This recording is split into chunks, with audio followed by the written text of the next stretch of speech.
Ladies and gentlemen, welcome to OTS News. My name is Mean Marky D. Pile driving geeks. Since 1973, the biggest mark in the IWC. Newsflash, ladies and gentlemen. Sonny Kiss turns heel on AEW Rampage. Like anybody gives a shit, man. My goodness.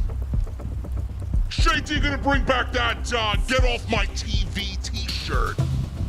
I think we need to put Sonny Kiss, he, she, it, whatever the fuck it is, on the shirt. Jesus fucking Christ, man. You want me to take Rampage seriously? Then get the fuck off television!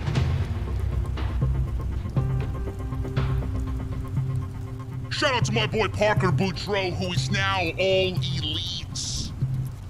Says the man, Tony Khan. In other news, Jesse did not get his internet fixed. Apparently he wants to audition for Charlotte Flair's manager. I am a robot, I am Jesse, and my tacos suck. I love sour cream, and I'm just pretending that I don't.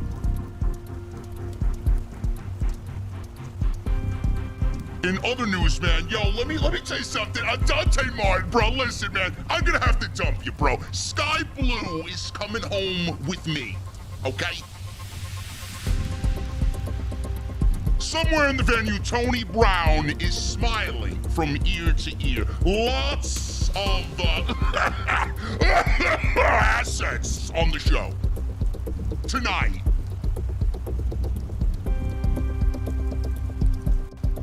We got a loaded show here, ladies and gentlemen. Shit Row is back. Hey, does anybody have change of $1? What? You have a bottom dollar. I seen top dollar, bottom dollar, Dollar Tree, Dollar General, whatever the fuck his name is on television. Get him out! Fucking guy, man, you wanna hit the gym? You wanna come back to television looking like that? I better get off the air. Ladies and gentlemen, I got one more banger for you. You know what it is. I wanna see those guitar emojis in the chat. I'm Mean Marky D, and Jesse's internet sucks.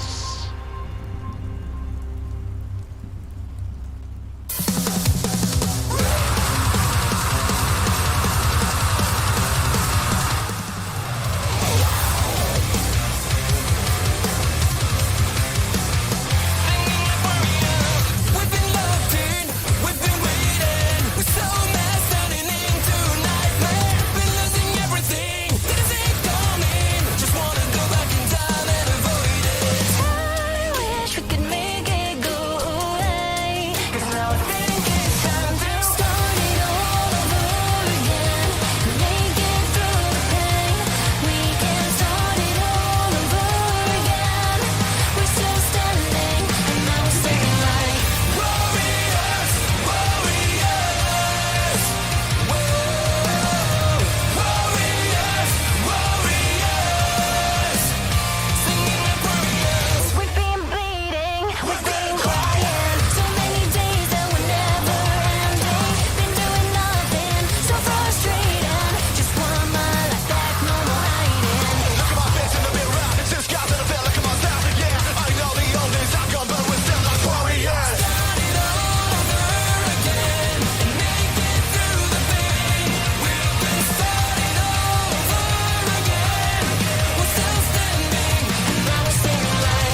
Ladies and gentlemen,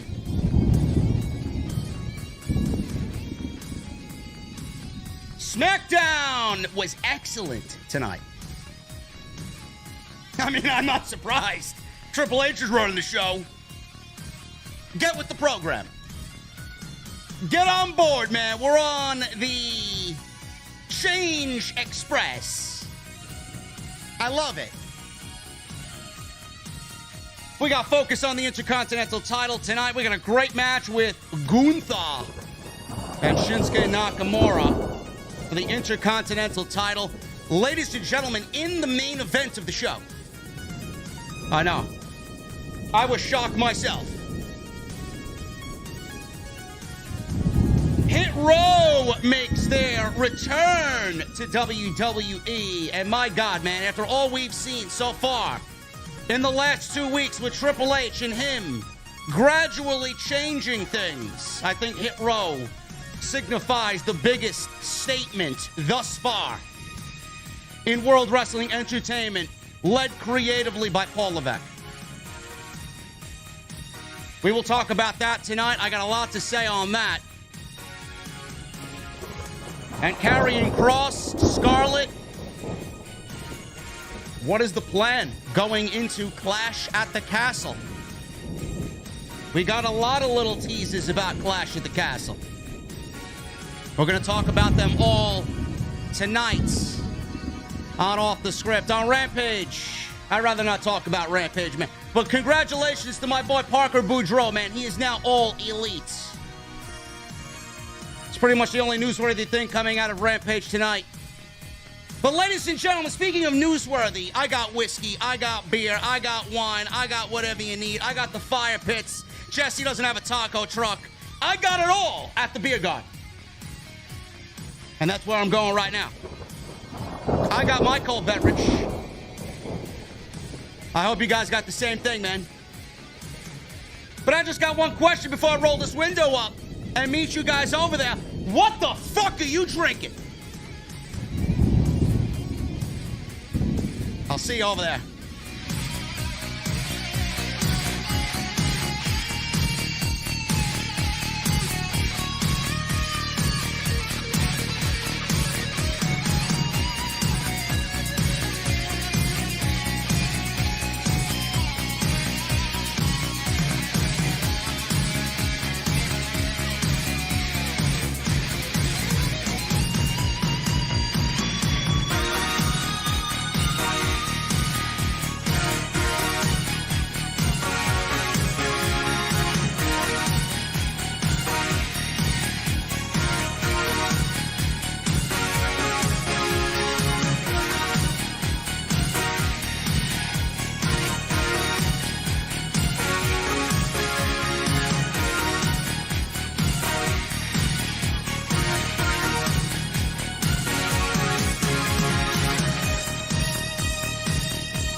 AEW successful? Why is Tony Khan running his promotion better than Vince McMahon and Bruce Pritchard are running Monday night and Friday night? Long-term booking.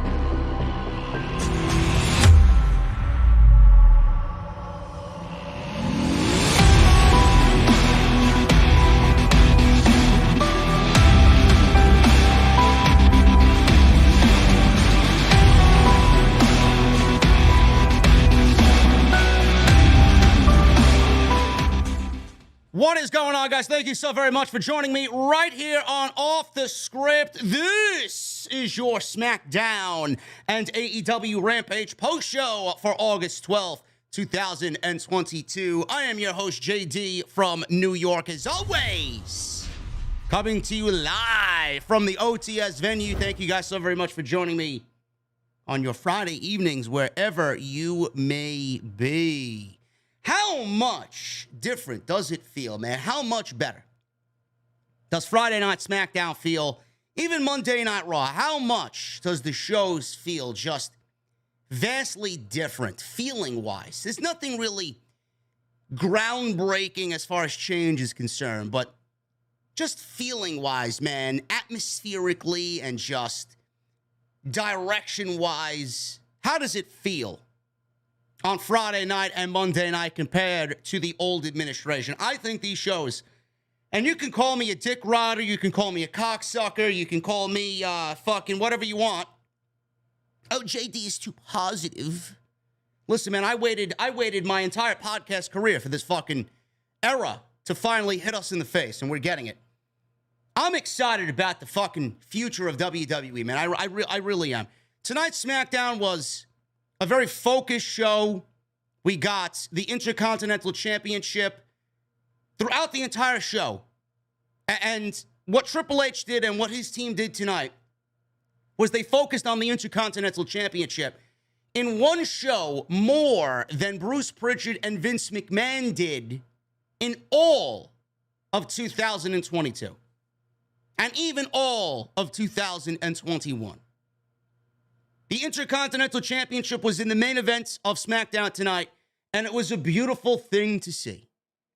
Finally, the Intercontinental Championship, with the proper management in place, is once again going to be the catalyst for a talent or talents that is going to propel them to the next level.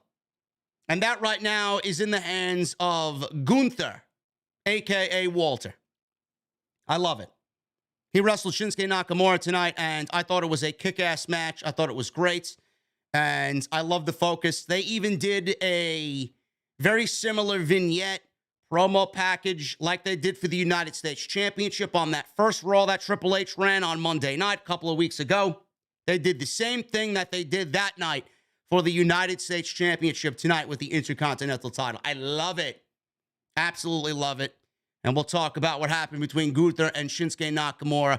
More of the same, really. There is nobody here that believes Shinsuke Nakamura is going to be the first to beat Gunther on the main roster. That's not happening in a very, very long time. So he will remain undefeated for the foreseeable future. And I think this is all really positive stuff. Very excited about where the Intercontinental title is going. And that was one of the things on the list of priorities that he needed to fix. And clearly, he is listening to the fans' criticisms on that, and he sees what had happened. And it's Triple H. He's very synonymous with that very same championship. So, you know, coming from him, with him holding that title and really making that title into something, he's going to do what he can right now in his administrative position to really build and resuscitate that championship. And like I said, it's a beautiful thing to see. Ronda Rousey and Shayna Baszler. That was another big asset to the show tonight. Ronda Rousey is, I guess she's back. She may be suspended again. I'm not really sure what's going on with Ronda Rousey. Ronda Rousey was fined and suspended, and she brought the money to pay her fine, and she dumped all the money and plus some, doubled the fine, just because she can. Dumped it out all on the table in the contract signing segment tonight between Shayna Baszler and Liv Morgan. I don't know what's going on there, but WWE seems to be concealing the boo birds for Liv Morgan, and it's not really a good look. It is not really a good look at all. The show wasn't perfect by any means, and that was definitely one of the two blemishes on the night for SmackDown. The other blemish was the opening match, the women's tag team title tournament match between Raquel Rodriguez Gonzalez over there, teaming with Aliyah against Shotzi Blackheart and Xia Li. Not good. Not good. I have geeks online tell, oh, well, it's a good match. What are you watching? You watching a different show, man? No, I'm watching the same fucking show you are. I just don't accept mediocrity. I'm sorry. The show was great. That was the blemish of the night. That one match. The match sucked. And it's not really a good look for the women's tag team title tournament. So we'll talk about that. And Hit Row. That's the other big thing tonight. Triple H is continuing to bring back the released because this is a statement, folks. Triple H is running WWE, and most of these moves are a statement to the past administration. I really do believe Hit Row is the biggest statement of all. Of all the returns, he opted to bring all three of them back. Obviously not Swerve, because he's with AEW, but he opted to bring all three of them back, and they are now back on SmackDown, given a new lease on life, given a second chance. Hit Row. So we're going to talk about that. It'll be the top story tonight because it was in the news all day today. It was in the news starting as of not only today, but last night coming into today. There were rumblings that Top Dollar and Ashante Adonis were going to be at SmackDown tonight. And the rumors were going crazy today. Even AJ Francis, Top Dollar, dumbed down the rumors and said they were nothing more than rumor. And don't believe everything you read online. Obviously, he was not going to tell you that he was going to be there. And obviously, he wanted to play with everybody. But he did end up showing up with B-Fab and with Ashante Adonis. And Hit Row is back as a threesome on Friday Night SmackDown. We will talk about that in just a little bit. On Rampage, I don't know, man. Rampage to me felt like a fucking dark taping tonight. There was really nothing outside of Bryan Danielson and Daniel Garcia and them getting ready for their 2 out of 3 falls match on Wednesday's Dynamite. Rampage was not good tonight at all. And we got a mixed tag team title match, AAA mixed tag team title match with Sammy Guevara and Melo defending those AAA tag team titles against Skye Blue and Dante Martin. Doesn't really have anything to do with AEW television, but it's there. And then we got Parker Boudreaux. He destroyed Sonny Kiss. He ended up getting an AEW contract. Tony Khan has now made the official statement that Parker Boudreaux is all elite. And then we got the Gunn Club against Danhausen and Erick Redbeard. This is Beardhausen. Again, Rampage was not a good show at all. Not a good show at all. We'll briefly go over that a little bit later. But I want to thank everybody for joining me tonight, man. We got 2,300 people inside the OTS Beer Garden tonight. Thank you guys very much. If you're new around here, this is what we do. We love to entertain. We love the aesthetics. We do things a little bit differently here. Obviously, we are much more better produced than everybody else in the community, man. When you watch somebody in a little fucking box on YouTube, you know that those podcasts don't give a shit about what they look like or what they sound like. Here we do things a little bit differently, man. Here we create the environment. Here we create the atmosphere to go along with everything that's going on. Everything you see here is me. Beer, alcohol, whiskey, the fucking Ferris wheel in the background, man. I love it. I love it. Everything you see here is an extension of me, and I'm glad to have you here inside the OTS Beer Garden. Doing it better than anybody, man. Doing it better than anybody. If you guys want to become a channel member, listen. YouTube, this is a YouTube thing. This has nothing to do with me. YouTube is now giving everybody 50% off. So if you want to join the channel membership, man, if you want to join the OTS VIP club, you hit the join button. Instead of $4.99, you're going to pay $2.49. Half off for the first month. That's a steal. What you guys get by signing up, you're going to get those emotes. Custom emotes only available to Off the Script. You're going to get those badges next to your name to showcase your VIP status. And get this. Just spoke to my boys over at DV8 Design. We got 5 new emotes and 2 new VIP badges coming. One for 36 months and one for 48 months. You guys are going to be leveling up. So if you guys want to join the VIP club, now is the time to do so. So hit that join button down below and join the VIP club right here on Off the Script. Follow me on social media at JDfromNY206. That's Twitter, Instagram, TikTok, and Cameo. Links are down below in the description. Hit that subscribe button down below. We are 150 away from 136,000 subscribers on YouTube. So spread the word, man. Let's get to 136 this weekend. Also, go check out all the other content on the channel. We got Monday Night Raw, NXT, AEW Dynamite, 2 extras this week. Lots of stuff going on. So go check all that stuff out on the homepage right now if you missed anything. And tonight's show is sponsored by my great friends over at Manscaped.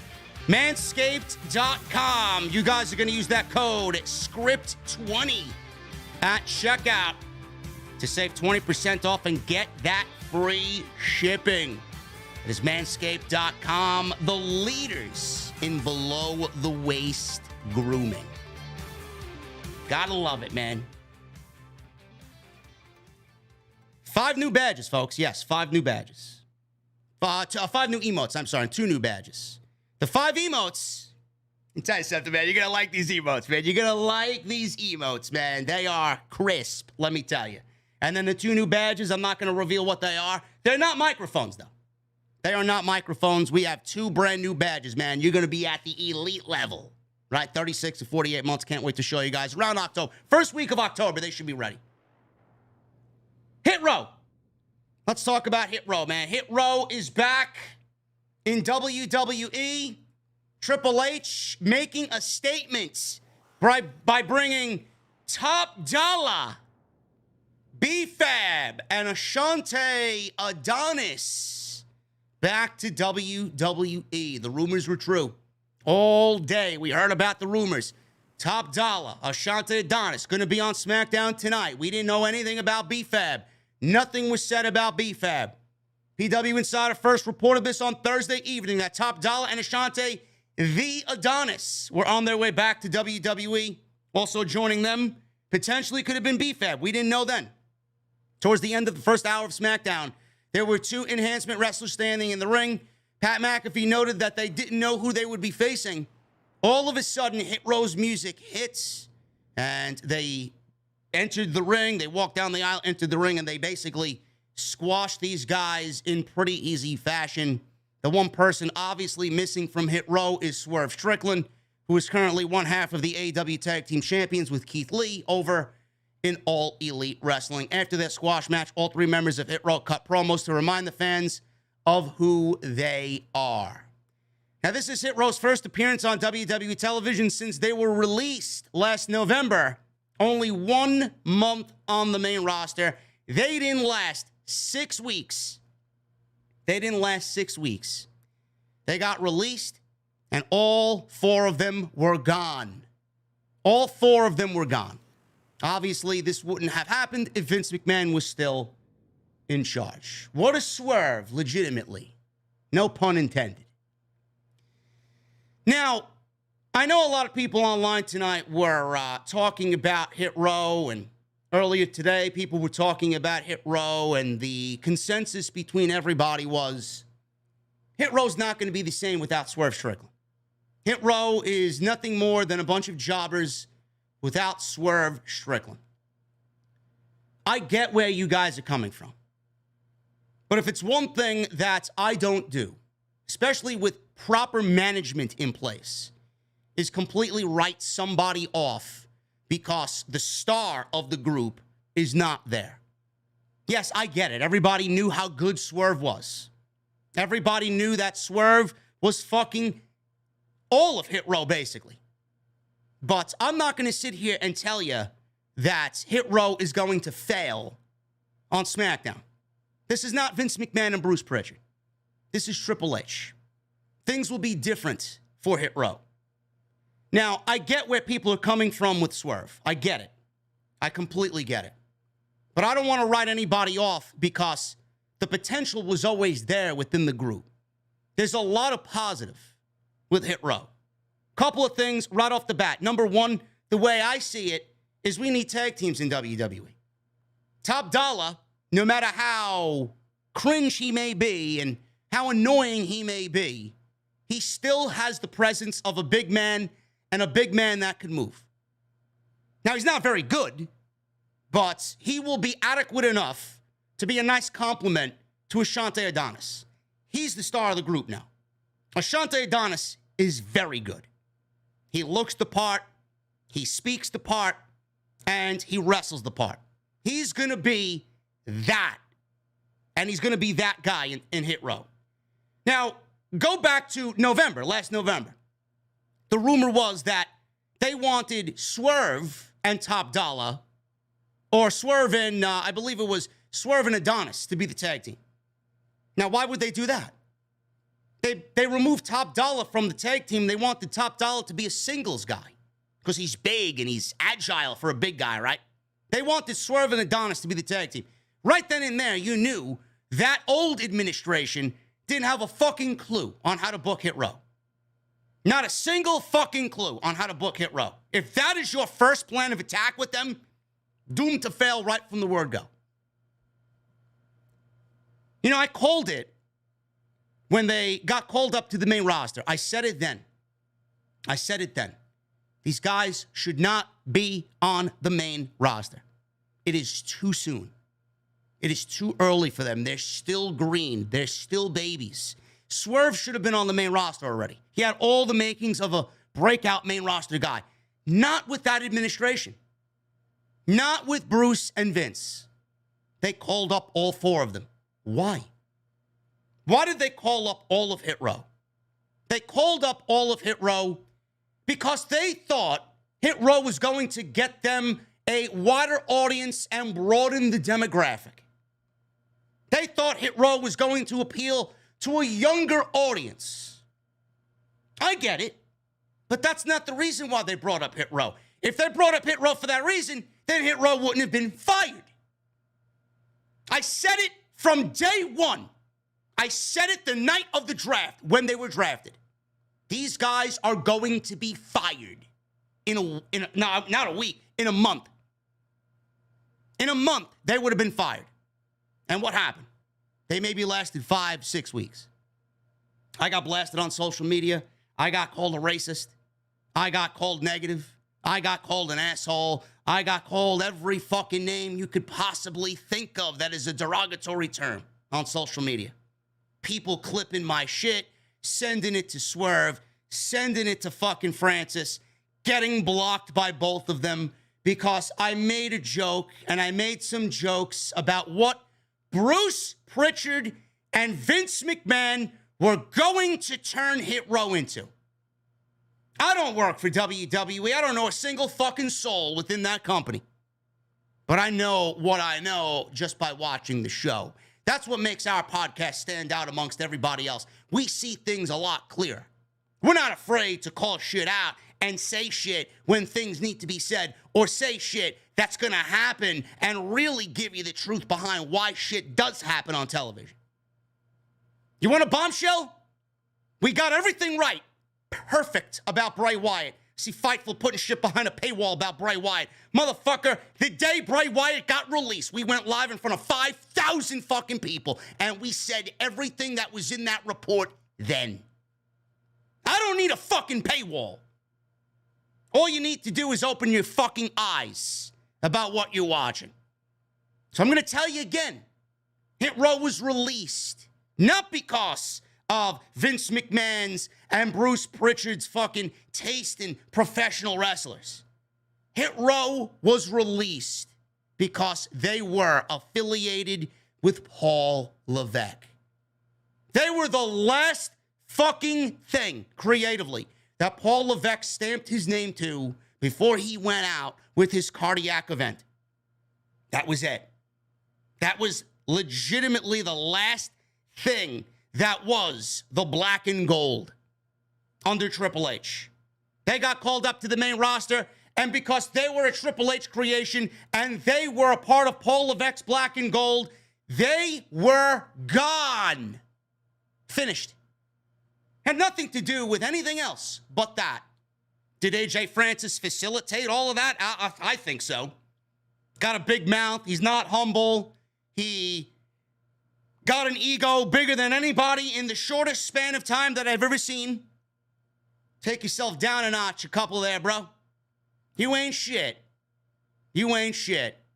You just got called up to the main roster and you're acting as if you're fucking Randy Orton backstage in WWE. Going out there on social media, I said, cutting promos on Jinder Mahal. When Vince McMahon and Bruce Pritchard never really gave you the authority to cut fucking promos and create your own rap-style promos on shit that was going on television. He took things into his own hands. He didn't really understand how things worked on the main roster compared to where he came from. I said all of this, and I got called the bad guy. Then they ended up getting fired. Swerve blocked me. Top Dollar blocked me. I haven't checked the other two. Swerve unblocked me just recently because I was misunderstood. Top Dollar still has me blocked. Don't really give a shit, but I'm going to sit here and tell you what I said earlier on my extra. I'm glad that they're back. I'm glad that they're back for one reason. Because this is a slap in the face, and I'm glad he's fucking still there. I'm glad he's seeing all this happen with his own fucking four eyes. That fucking red-faced fucking fat slob that he is, Bruce Pritchard. Glad he's seeing it all. He sees Top Dollar walk in. He sees B-Fab walk in. He sees Adonis walk in. These are the same guys that Bruce Pritchard gave the thumbs up to Vince McMahon and gave the okay to fire them. He's seeing all this with his own eyes now. I'm happy that they're back for that one reason and one reason only. Hit Row was the biggest statement to the old administration. Hit Row being brought back was the biggest statement to Vince McMahon about Triple H doing things his own way, with his own people.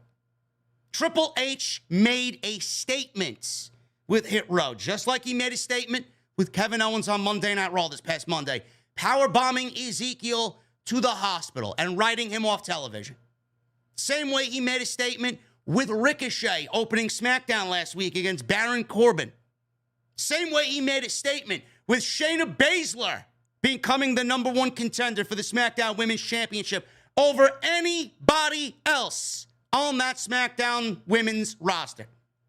Hit Row is the biggest statement that Triple H could have possibly made.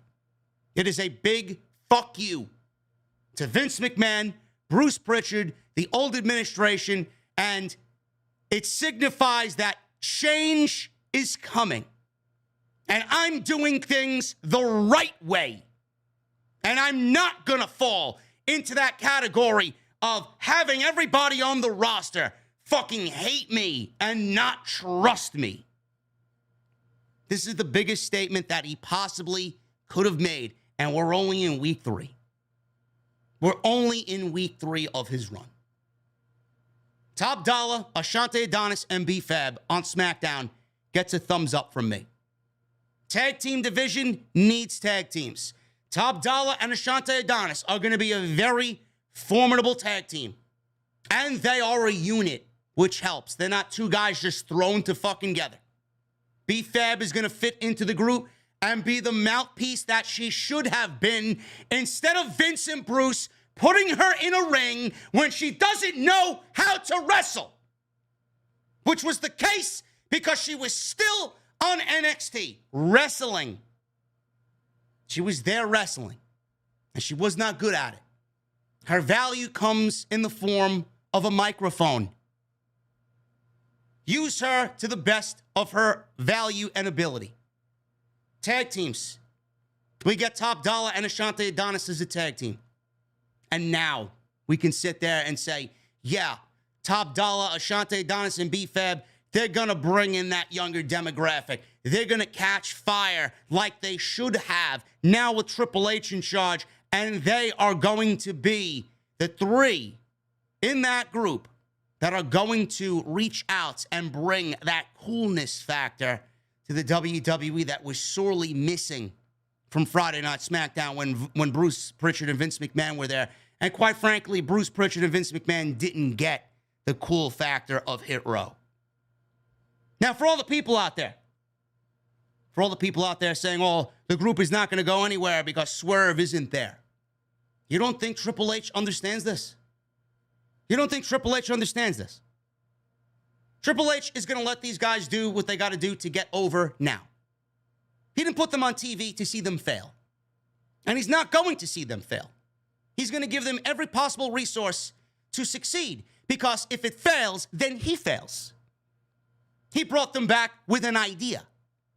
He didn't bring them back to put them on TV to just give them jobs to say fuck you to Vince McMahon.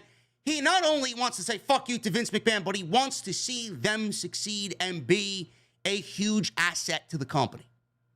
He gets that Swerve isn't there. He knew how good Swerve was. That's why he made Swerve the main guy, the leader of Hit Row. Who's to say that Triple H doesn't have somebody else in mind to lead Hit Row? Who's to say that man is not Carmelo Hayes?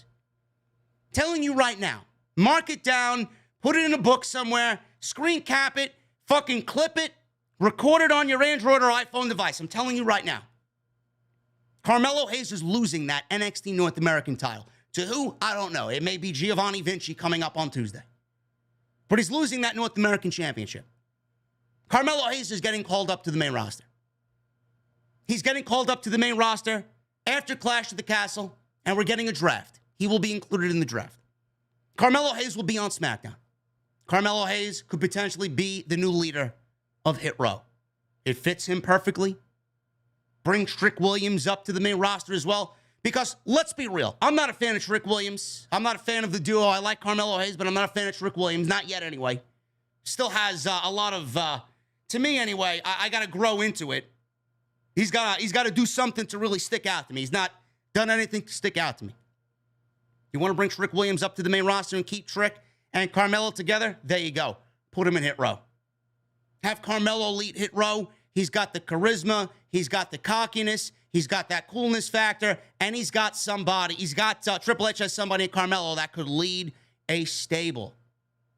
Then we could really start talking about Hit Row really becoming the next group in WWE that finds major success. I think that would be the perfect way to go about that. So who's to say Triple H is not already thinking this? But I'm telling you right now, mark my words, Carmelo Hayes will be on SmackDown post-draft, which apparently is going to happen. There is news on the draft happening after Clash at the Castle. There are people within WWE that think a draft is imminent, which is great. I love it. And it should be. What better way to shake things up than to completely reshuffle everything and start anew? Because Triple H right now is operating with brands that Bruce and Vince ran. And I honestly would love to see what Triple H does as far as creative goes to really present a draft that is different than everything else we've seen. So if everybody already shitting on Hit Row, I'm going to tell you, like I told you with everything else, be patient. Because this isn't it. Triple H did not bring Hit Row back to television without a fucking plan. That's not the way he operates. He's going to bring them back to television with a purpose, with a reason, and he's going to continue to build upon them.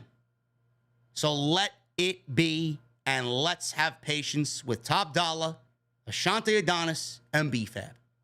I think this is a great move. Also, without saying, the roster needs bolstering. More bodies on SmackDown, the better. For far too long, we were operating with a depleted roster. Now Triple H in one fell swoop added 3 bodies. Great. I don't know why this move is being looked at as a bad thing by the fans online. I only see positive in this move. And it's going to be something that's going to take a little bit of patience. So have some. WWE Draft. There was a news on a draft today released by Fightful. Fightful Select is reporting that there are several Raw stars scheduled for the first SmackDown following Clash at the Castle on September 9. On the other side of the ledger, they say, SmackDown talent are scheduled for Raw episodes internally for the September 5th and September 12th shows. This has led talent to speculate internally that the WWE Draft will be shortly coming following Clash at the Castle. This hasn't been confirmed to talent as of yet, but there have been other things that have led them to believe that this will be the case. The report also confirms that the writers have noted that repackages are also more likely following this date as opposed to the immediate future. Good. A draft is something that is absolutely needed in the WWE right now and would signify the biggest change, the biggest aspect of change so far in the Triple H era. All I hope for is that things even out, that one show is not greater than the other as far as talent is concerned, that both shows are very much equal down the middle. If I'm Triple H, I'm merging the tag team titles. I'm merging the tag team divisions and making them as one, where the men's titles float between Raw to SmackDown, SmackDown to Raw. That's what I would do. I don't expect that same thing with the women's titles. One could dream, and one could fantasy book. I think that would be great if that happened as well. But if Triple H does anything with the draft, we need a more sports-like presentation. They'll probably go about doing the same thing that they've done the past couple of drafts, which is boring. But with Triple H running the show, I do think that this will be the true start of change for both Raw and SmackDown. So this is only a positive for WWE with the draft coming up immediately following Clash at the Castle. Let's get into the show. Women's Tag Team Title Tournament. We got Raquel Rodriguez Gonzalez and Aliyah versus Xia Li and Shotzi Blue. She's still out there smiling. The fuck is she smiling about? Honey, Vince McMahon's not there anymore. You don't got to smile every fucking camera shot, okay? It's for the tag team titles. I'm going to need you to fucking get serious, okay? You're not petting kittens. You're not going to the fucking pound. You're not going to the adoption center looking at the cute little babies here, right? Yeah, come on. Give me a fucking break. I need anger. I need intensity. I don't need smiling all through the fucking match. Shotzi Blackheart does a DDT. Smiling all over the place. Come on. So, I said this online. This match was brutal to watch. This match was not good at all. Very, very, very rough. Xia Li is not there. Aliyah is not there. And Shotzi, I don't know what the fuck is going on. Shotzi is not good. Shotzi was a lot better in NXT. I don't know why. I can't really put my finger on it. But Shotzi is not good, has not been good on the main roster. Lots of miscommunication, botch here, botch there. She got busted open in the fucking match tonight because of Raquel Rodriguez doing a big spinning senton off the second rope. Not good. Not good. Aliyah is going to be the next Dana Brooke. Aliyah's been in developmental. Aliyah was in developmental starting in 2015. She got called up to the main roster with the draft last year. So she was in developmental for 5 years, 6 years. 5.5 years. Can you imagine being in developmental and still not being where you need to be as far as in-ring performance? Maybe you should find a new craft. Pro wrestling clearly isn't it. She's going to be the next Dana Brooke. How long has Dana Brooke been on the fucking WWE main roster and has not progressed a single bit? That's Aliyah. I see nothing new. I see nothing innovative. I don't see Aliyah getting better. At least with Liv Morgan, we saw her progress week in, week out, year after year after year. She got better. I remember Liv Morgan in NXT where she was wearing those fucking basketball-style jerseys when she was dating Enzo Amore. Came out wearing cheetah print on her fucking pants. Liv Morgan. She didn't know shit. Look at her now. Some people think she's still not good. There's obvious differences there in her performance. She's a lot better than what she was. But there's no progress there. How can I get behind somebody when there's no progress there? This was terrible. Raquel looked the best out of all four of these women. And she's still green herself.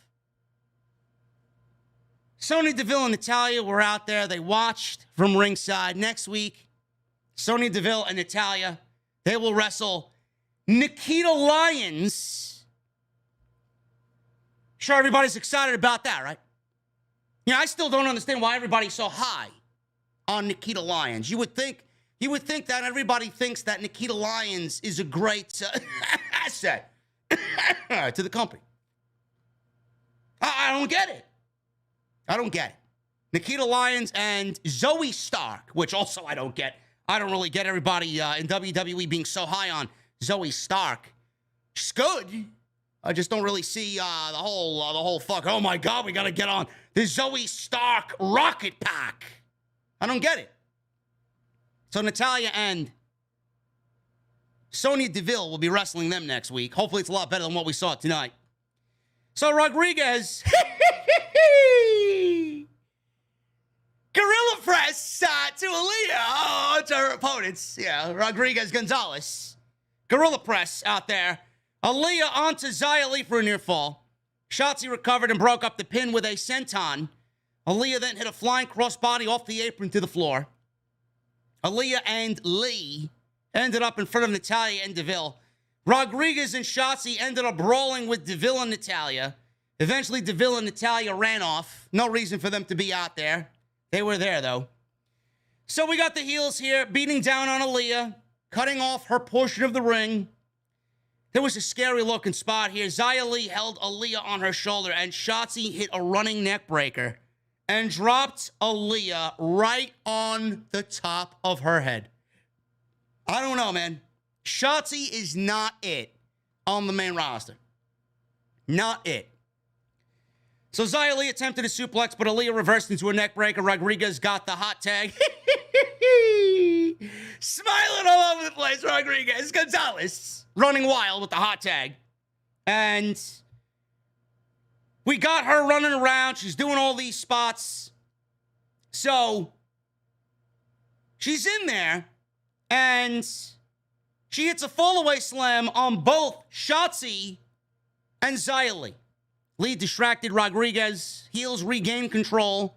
The heels set up for a double side Russian leg sweep combination. Instead, Leah speared Shotzi, which looked sloppy.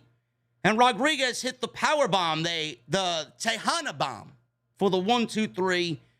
Fans popped for the Tejana bomb. And Rodriguez...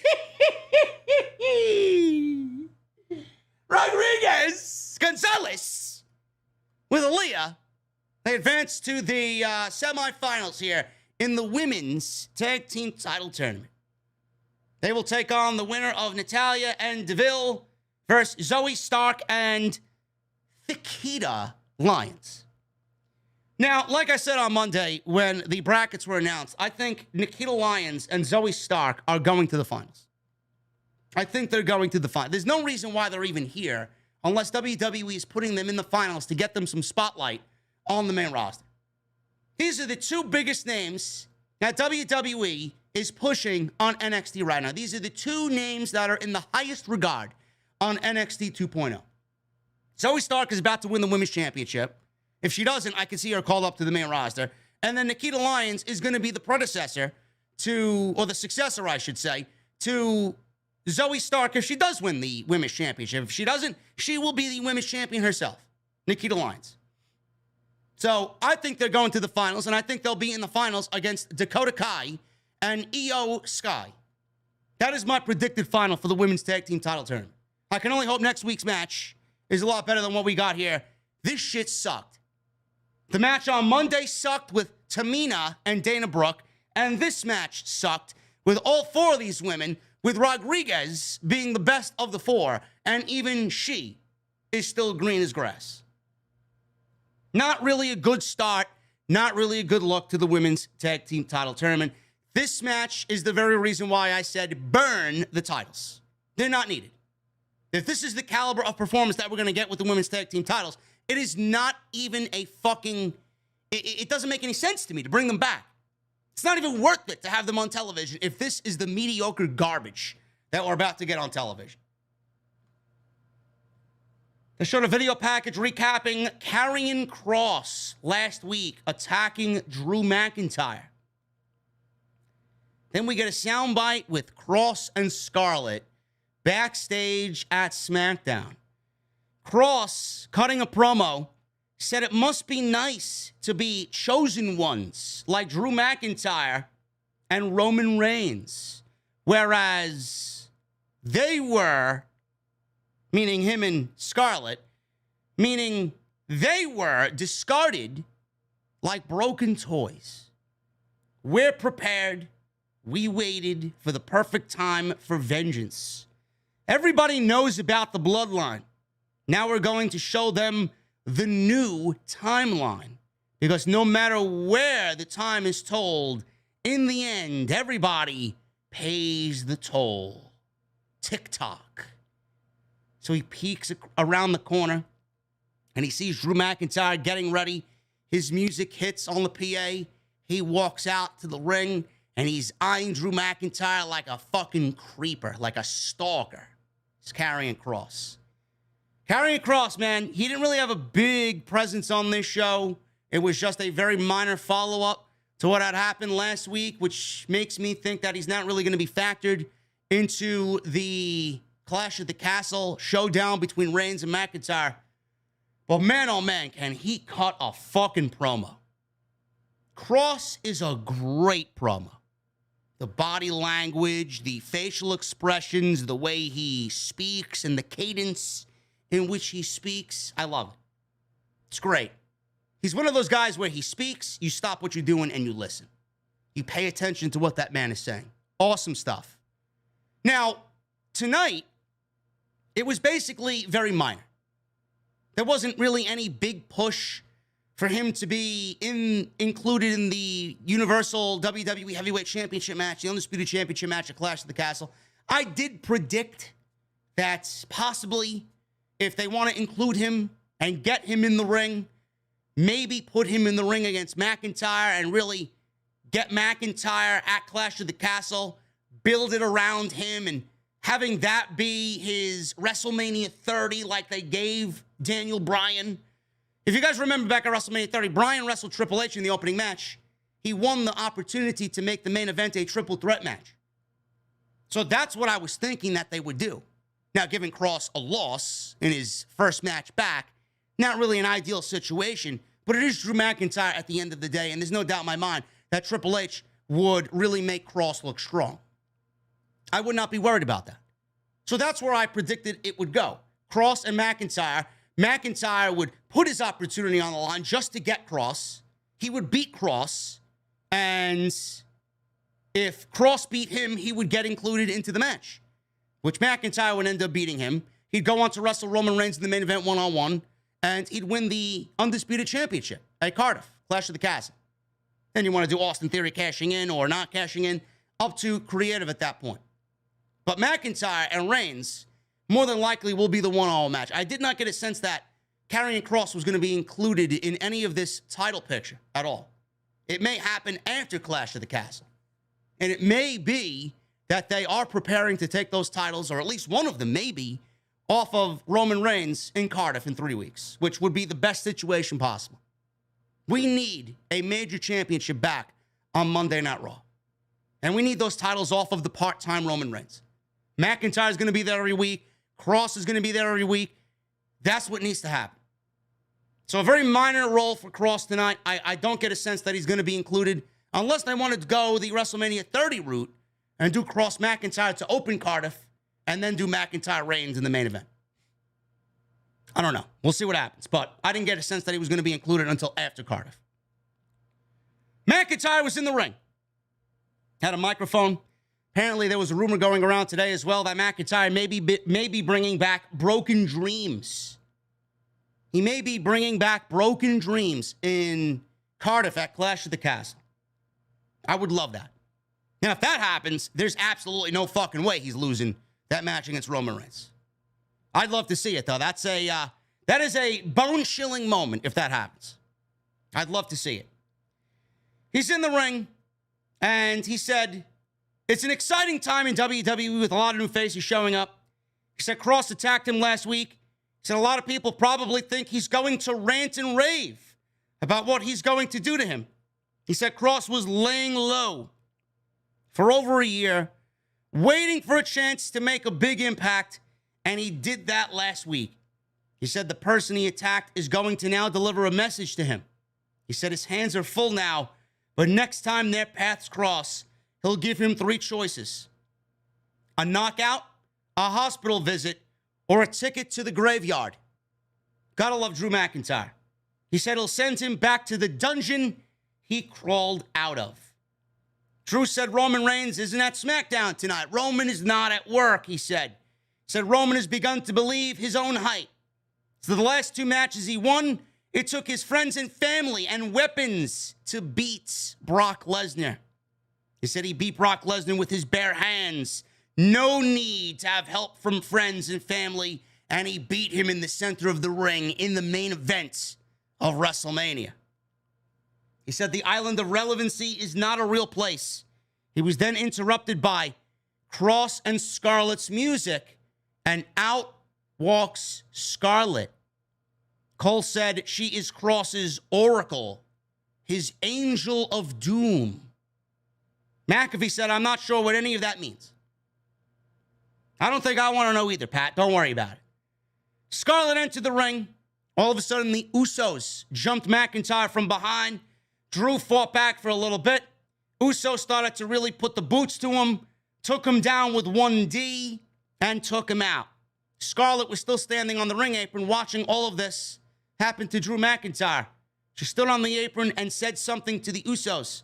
Well, the Usos looked at Scarlett and said, this is bloodline territory. Your man Cross, next time he runs past us, he's going to get his ass handed to him. Scarlett said something, smiled at them, and said something about, send this message back to your tribal chief. Something, something, something. I couldn't really hear what she said. But she smiled at them, and she walked away. And they were just standing there confused as to what she said. So no Cross, no Roman. And this was Scarlett delivering a message to the Usos, while the Usos delivered a 1D to Drew McIntyre. Lot going on here, man. McIntyre wants Cross. Scarlett apparently says give a message to the tribal chief. Cross is targeting both Roman Reigns and Drew McIntyre. Cross seems to be not really caring about who he targets. Baby faces or heels. He doesn't care. He wants Roman Reigns. Roman Reigns is a heel. He wants Drew McIntyre. Drew McIntyre is a babyface. So I don't know where Cross is going to really fit in as far as character-wise, but apparently he doesn't really seem to give a shit if you're heel or babyface. He wants to fucking kill you. And he wants the world championship. So I'm really liking what they got going on here. He cut a great promo. They didn't really put him out there when he didn't need to be out there. And they made Drew McIntyre pretty much do all the work tonight, which he's more than capable of doing. So I thought this was awesome stuff. WWE aired a video on the history of the Intercontinental Championship. I absolutely love this. They began with a collage of wrestlers from the 80s and then the 90s, with sound bites from The Rock, Shawn Michaels, Randy Savage, the Honky Tonk Man, Mr. Perfect. And then finally we got into the 2000s where they obviously showcased Stone Cold Steve Austin and Triple H and all these different guys holding the Intercontinental Championship. It closed with the hype for the main event's Intercontinental title match between Gunther and Shinsuke Nakamura. I love how they built up the prestige of the Intercontinental Championship throughout the show leading up to the main event.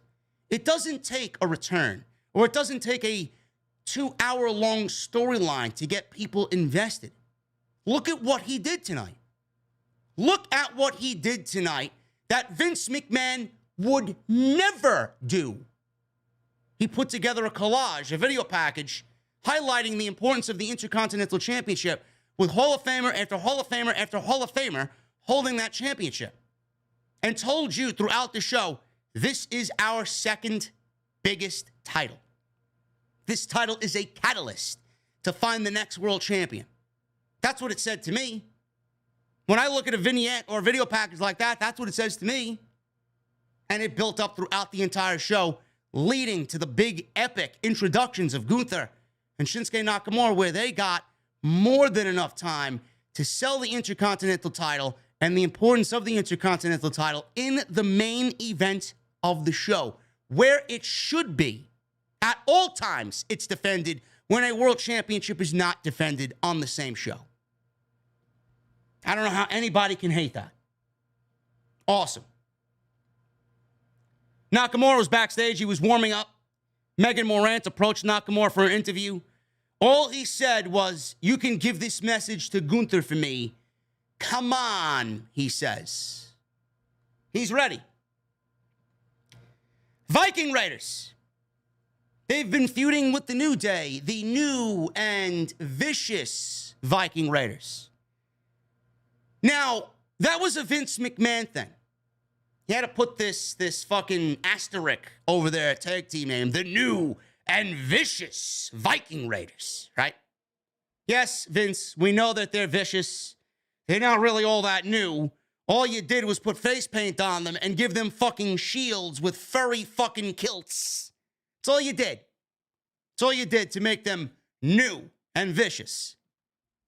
Triple H took Triple H 2 weeks. Said to Michael Cole, we're getting rid of this shit. They're not new, and everybody knows they're vicious. I don't need you to tell everybody how vicious they are. We're going to let their actions tell everybody how fucking vicious they are.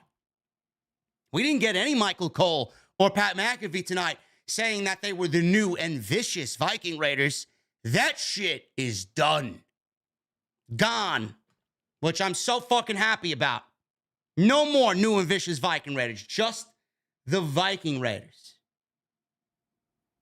So they made their ring entrance. They were supposed to have a tag team match. Kofi Kingston ran out of nowhere from behind and attacked both of them with kendo sticks. He broke it against their shields. They obviously overwhelmed him 2-on-1. All of a sudden, they beat him down and they laid him out on the stage. And Ivar jumps on the barricade right in the aisleway and does a big Viking splash on Kofi Kingston, jumping off the barricade. Michael Cole, at the end of this, called the Raiders enraged, rough, grim, and vicious. Thank you, Cole. Thank you, Cole. They are no longer the new and vicious Viking Raiders. They are just the Viking Raiders. Change.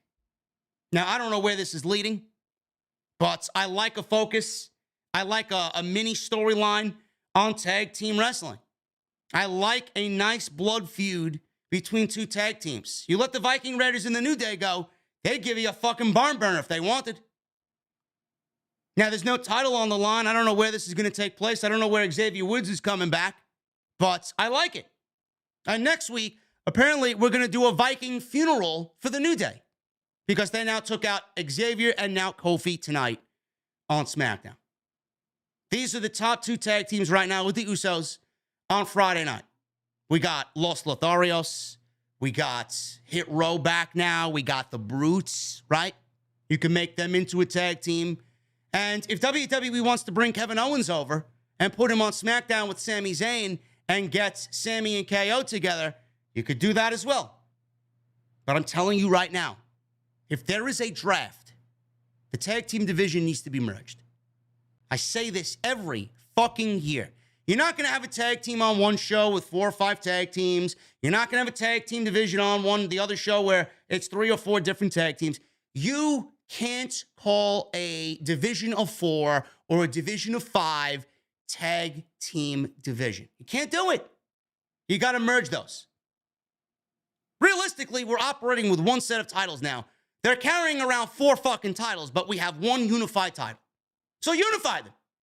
Unify the fucking titles and merge the titles into one.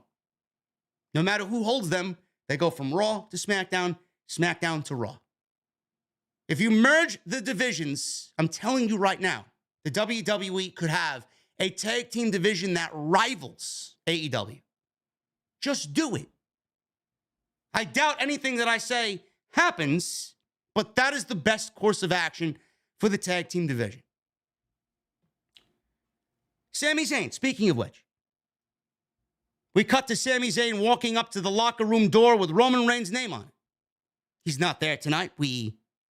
I guess we're told that Roman Reigns was there, but he didn't want to appear on the show. So he's pacing back and forth. He ended up knocking on the door. Usos answered. Sammy told them he's been doing a lot of thinking. All of a sudden, Drew McIntyre comes out of nowhere and blasts both Jimmy and Jey Uso, and Sami Zayn runs away down the hallway. So we beat the shit out of the Usos. Sammy retreated. Drew yelled that every time those two get involved, he's going to beat their asses. And then he yells, "Oh, Sammy!" And he went to go chase Sami Zayn because he is an honorary Us. And if you're associated with the bloodline, if you're Drew McIntyre, he's got a Claymore waiting for you. Sami Zayn, I love that he ran away. It just adds fuel to the fire about the Usos not really appreciating Sami Zayn and getting on his case for not holding his weight in the bloodline. This is going to really end up bad for Sammy because he wants to be in the bloodline, but I hope this all leads to him enlisting Kevin Owens and getting revenge on the Usos. I really do think that Kevin Owens and Sami Zayn, I don't know if it's going to happen at Clash at the Castle, but I'd like to see Sami Zayn and Kevin Owens challenge the Usos for the tag team titles. I think that would be fucking fantastic. And that is my prediction for the next tag team title match that we get. It's going to be Sammy and Kevin Owens versus the Usos for the undisputed tag team championships. Hit Row. We talked about Hit Row in the beginning. They squashed two jobbers, Brandon Scott and Trevor Irvin, 2 minutes. Hit Row did a dropkick suplex combination as a finishing move, and that was pretty much it. Hit Row cut a mid-ring promo, closing with, "If you didn't know, now you know." McAfee did mention there's been some realigning of the tag team division on SmackDown. Good to know. The fact that he said that, we're getting a priority on tag team restructuring and tag team wrestling on SmackDown. That is the best thing to me. Thumbs up from me. So we got a AJ Styles match announced during this show. AJ Styles is facing Bobby Lashley on Monday Night Raw for the United States Championship. I wonder where this is going. I like the fact that the United States Championship is also being positioned as the title on Monday Night Raw because there isn't any world championship. So I found that to be quite nice to see that they put that into the show and they highlighted that AJ Styles will be challenging Bobby Lashley for the United States Championship. Gunther, he was chatting it up with Ludwig Kaiser. Caleb Braxton walked up to them. Gunther yelled that she should go tell Nakamura that he's going to suffer at the hands of the Ring General. Very much looking forward to this match. They've been building it up all throughout the show. Ronda Rousey, there was a report earlier today that Ronda Rousey would be on the show, and we got Ronda Rousey. We got Hit Row, we got Ronda Rousey. So the reports from PW Insider were spot on. Ronda Rousey, she was kayfabe suspended for a week, or maybe she still is kayfabe suspended, and she was kayfabe fined. How much money? I don't know. But we got a table in the ring. We're going to get a contract signing here between Liv Morgan and Shayna Baszler. Ronda Rousey made her way through the crowd and over the barricade wearing all black. She had everything black on, like she usually does. She had a duffel bag with her, and in the duffel bag was money, which we came to find out was money. She placed it on the table. She smiled and she stood in the middle of the ring. She said she's not supposed to be here because they suspended me for my actions at SummerSlam. We got a big Ronda chant. I don't know if this is going according to the heel playbook, but Ronda seems to be getting more cheers now after what she did at SummerSlam. I was fined a lot of money for what I did at SummerSlam. And she pours the cash onto the table from the duffel bag. And she says, supposedly I was fined. I don't care. I paid double. And I'm sure it won't be the last time that I'm fined. What can I say? Being the baddest woman on the planet gets expensive. But I can afford it, says Ronda Rousey. Security walked to the ring. And Rousey says, well, I was about to leave on my own, but you can try and make me leave. Let's see how that works out for you, says Ronda Rousey. She tossed down one of the female security officers, then she threatened to apply an armbar on her. She then mouthed it off to one other security guard who was twice her size. And then she walked to the back, and that was it. But on her way to the back, Shayna Baszler walks by Ronda Rousey. And Shayna Baszler gets in Ronda Rousey's face and says, you just can't do that. That's not how things work around here. You got to play by the rules, and then you get what you want. Ronda Rousey then says to Shayna Baszler, "What is wrong with you? You used to be a killer. Not anymore." And then walks away. And then she walks away. Baszler entered the ring. She gets in the ring and has a microphone, and she was gloating about her gauntlet match and that she beat all of the SmackDown women's division in one night. And then she got the title match against Liv Morgan. She signed the contract and said Liv will be the next to fall. She called Liv out to walk out to the ring to make it official. She vowed to tear her apart limb by limb at Clash at the Castle. You know, can we get, this is my recommendation here, okay? Can we get Shayna Baszler to teach Ronda Rousey how to cut a promo? I think that'd go over very well. Seriously. I think Shayna Baszler needs to teach Ronda Rousey how to cut a promo. Meanwhile, listen, at the same time, you could cut a promo and teach Liv Morgan how to cut a promo too. Have Shayna Baszler teach Ronda Rousey and Liv Morgan how to cut a fucking promo. Because both of them are terrible. Awful. Liv made her entrance. She's got her arm in a brace. She's selling the Ronda Rousey attack from SummerSlam. Liv told Shayna Baszler that she won't beat her. She called her a bootleg Ronda Rousey. Now, to be bootleg Ronda Rousey, you have to speak like you're about to put the people to sleep. And speak all drowsy. Shayna Baszler does not speak like Ronda Rousey. No, she doesn't speak like that. A bootleg Ronda Rousey. She said she beat the real deal twice. And at Cardiff, she's going to beat Shayna Baszler too. Now, let's backtrack. She beat the real deal twice. Now, Liv Morgan got boos last week. Why did Liv Morgan get boos last week, folks? The crowd booed her. They booed her out of the building. Why did they boo her out of the building? It's because Vince McMahon and Bruce Pritchard, they played Liv Morgan up as this underdog fighting from behind babyface who then wins the title by cheating, right? Or not really cheating. It's a cheap way for a babyface to win the title. And she wins the title via heel fashion by cashing in on Ronda Rousey, who is a babyface herself, after Ronda just wrestled Natalya. And then she beats Ronda again at SummerSlam when she tapped out before the 3 count was made. The armbar was applied. The referee did not see Liv Morgan tapping out to the triangle choke or the armbar, whatever the fuck the submission was at SummerSlam. He opted to count Ronda Rousey's shoulders down to the mat. That's all he was fixated on. But meanwhile, Liv Morgan tapped out. Every single promo that Liv Morgan cut, she's like, "You're going to have to pry this title from my dead cold hands.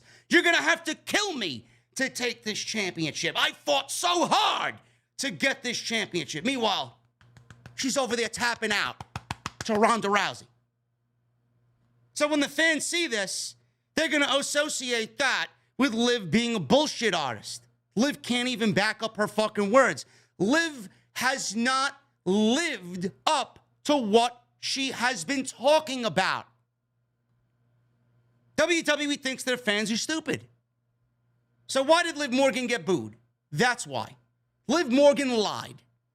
Liv Morgan is a bullshit artist. Liv Morgan is a babyface taking the cheapest ways out against the most legit woman in the WWE, Ronda Rousey. Yes, I'm sure that's going to go over swimmingly with the babyface portion of the audience. You're a bullshit artist.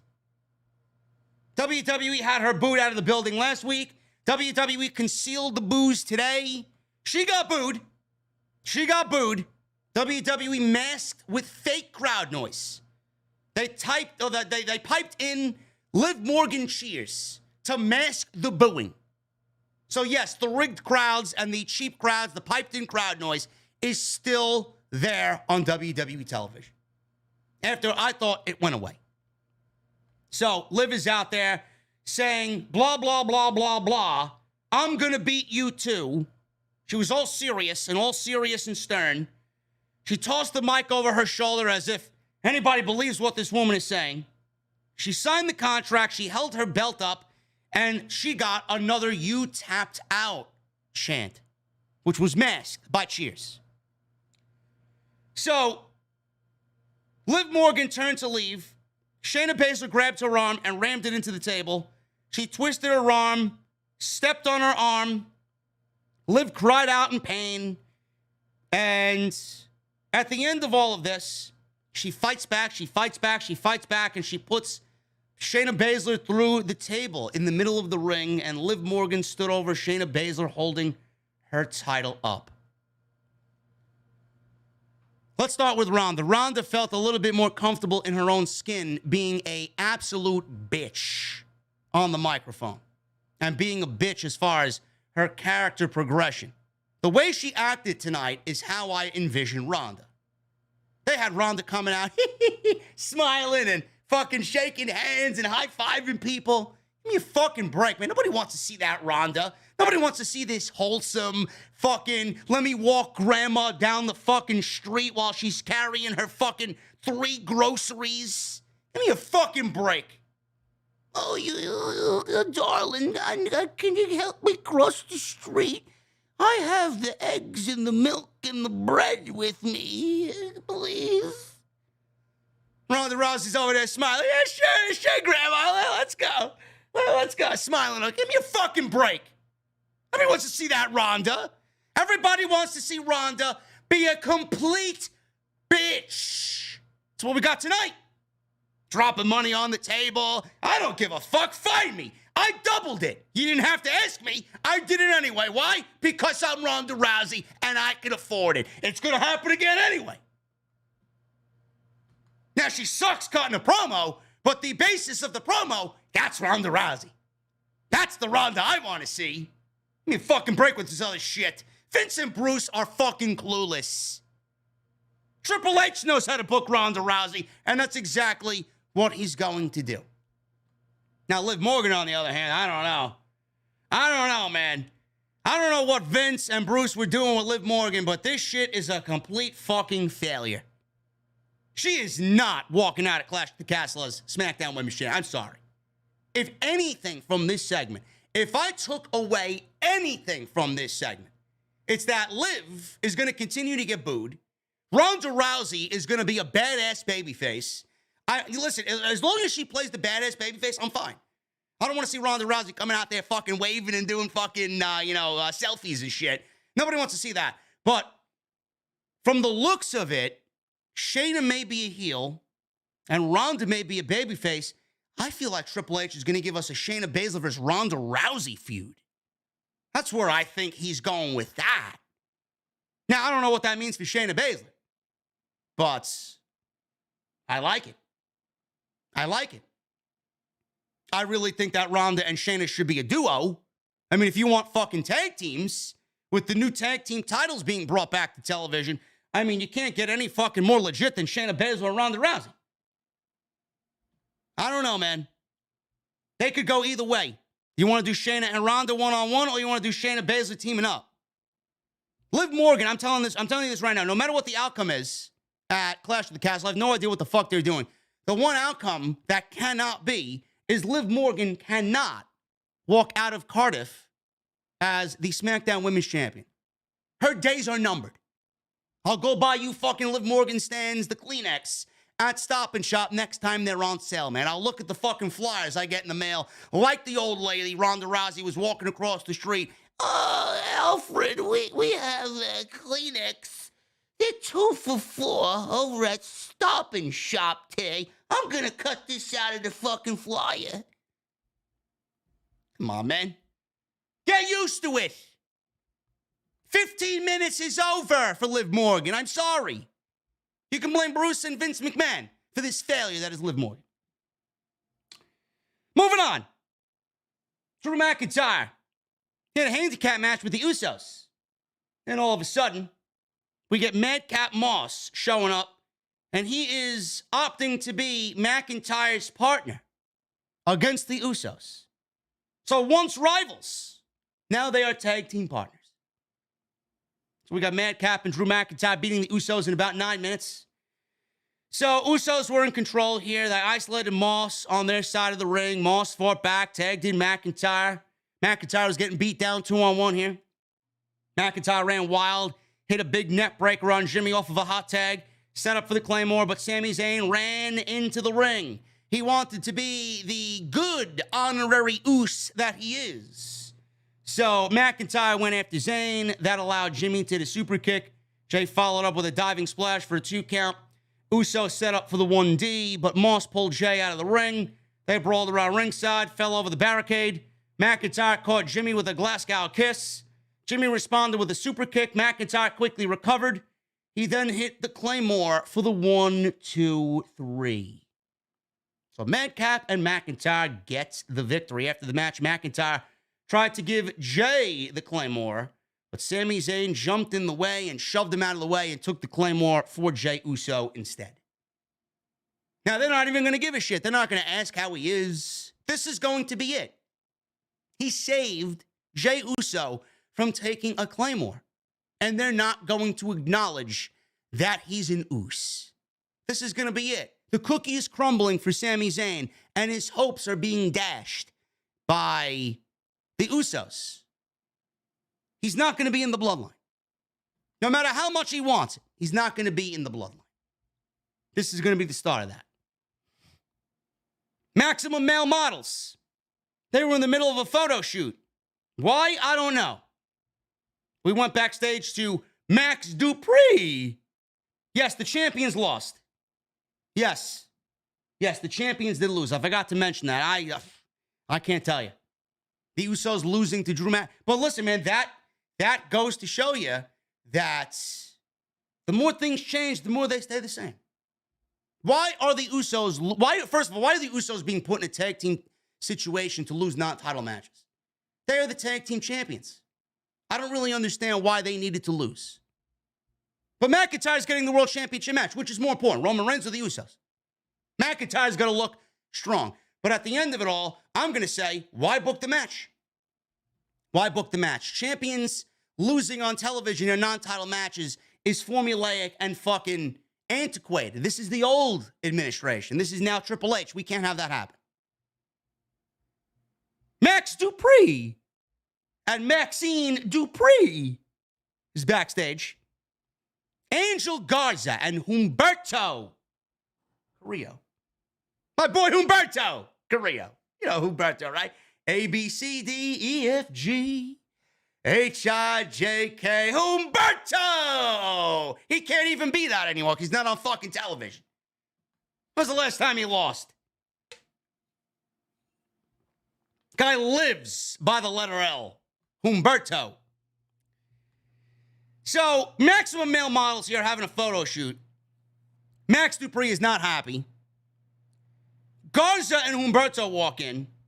Garza said they should be signed to be models in Maximum Male Models because they are the most handsome tag team in WWE. Now, listen, man. Listen.